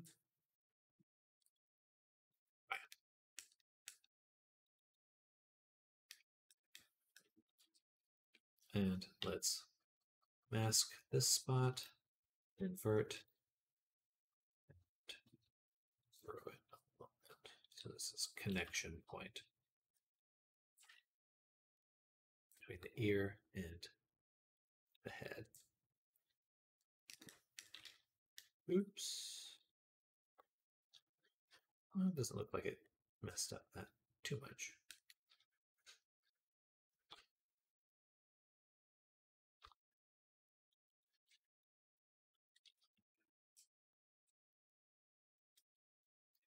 All right, then let's go around and get this trim created. So fill in the ear, do kind of a rough outline.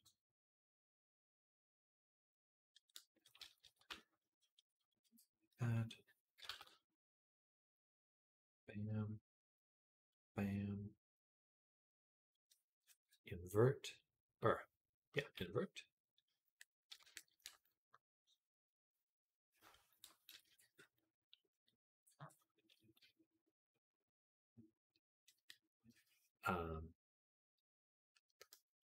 smooth, sharpen,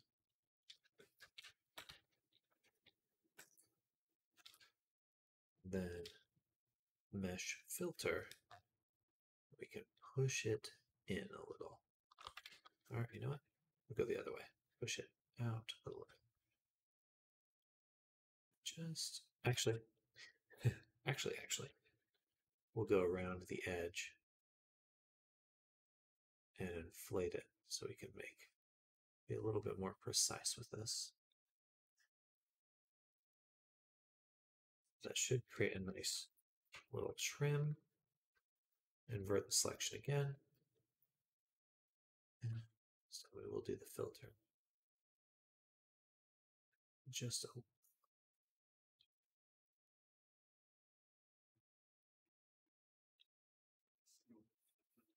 yeah.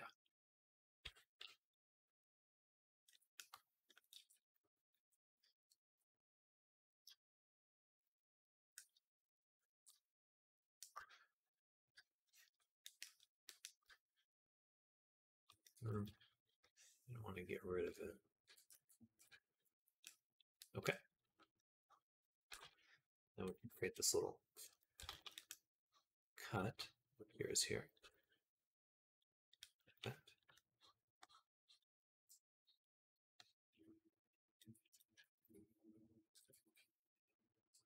All right, much, much better.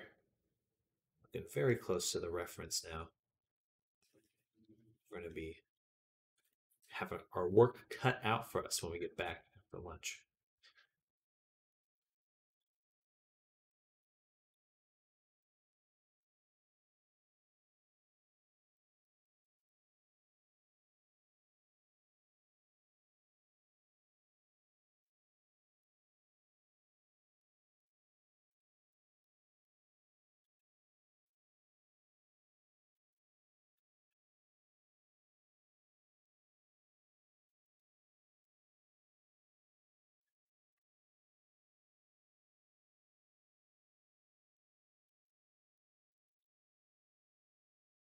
A little bit too tall. Shouldn't be taller than the moat.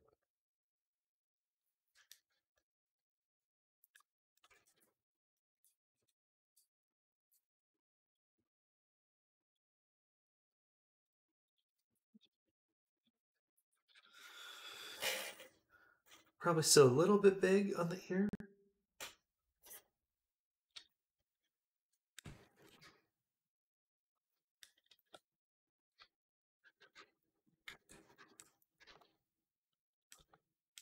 Overall, though, awesome.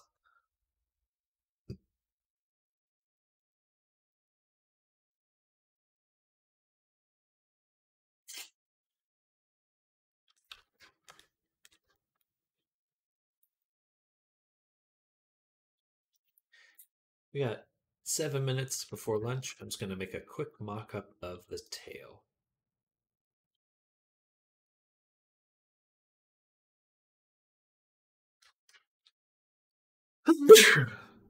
Goodness.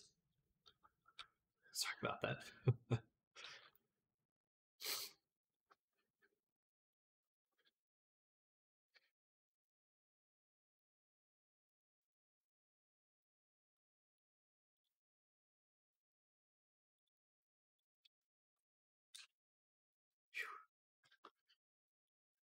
Bleh.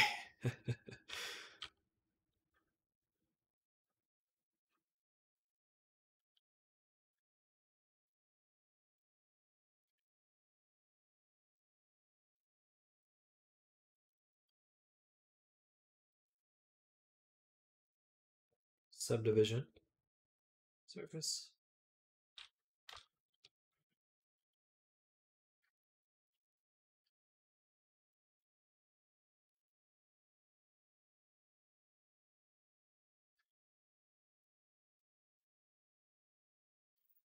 The Tsar has big lower back. Indeed.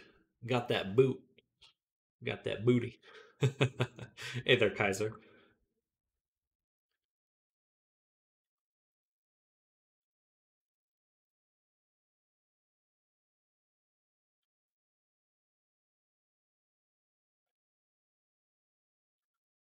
We're working on a client commission. Why does it look like this?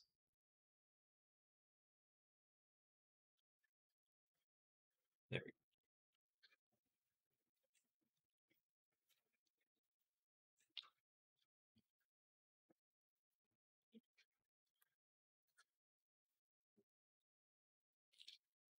You did catch me right before lunch. I'll probably be heading out or ending the first stream of the day in about 5 minutes. But I'll be back, of course, uh, in like an hour and a half.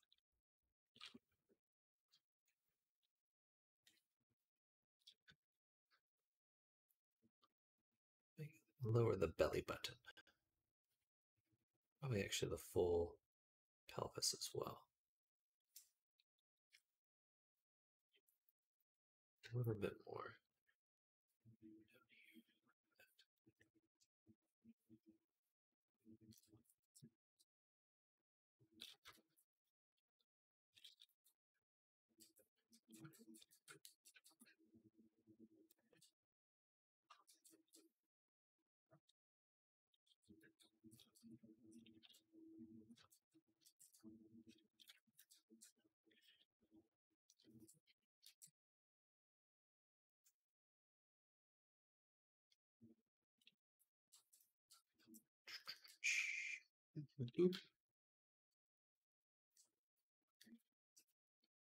I want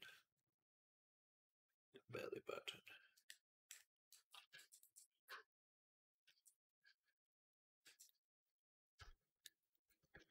All right.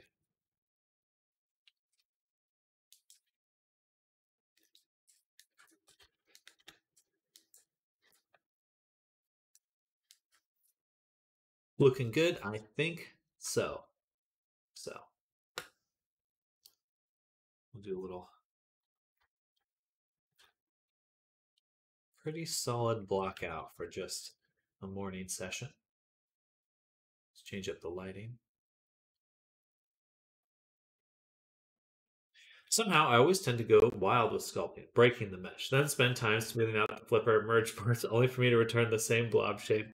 I just tend to make copies of my base merge shapes now, so I always have a fresh hump of clay to return to.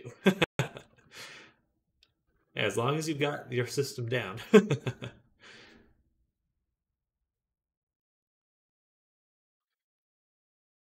That's cool, like floating in the sky. Zoom.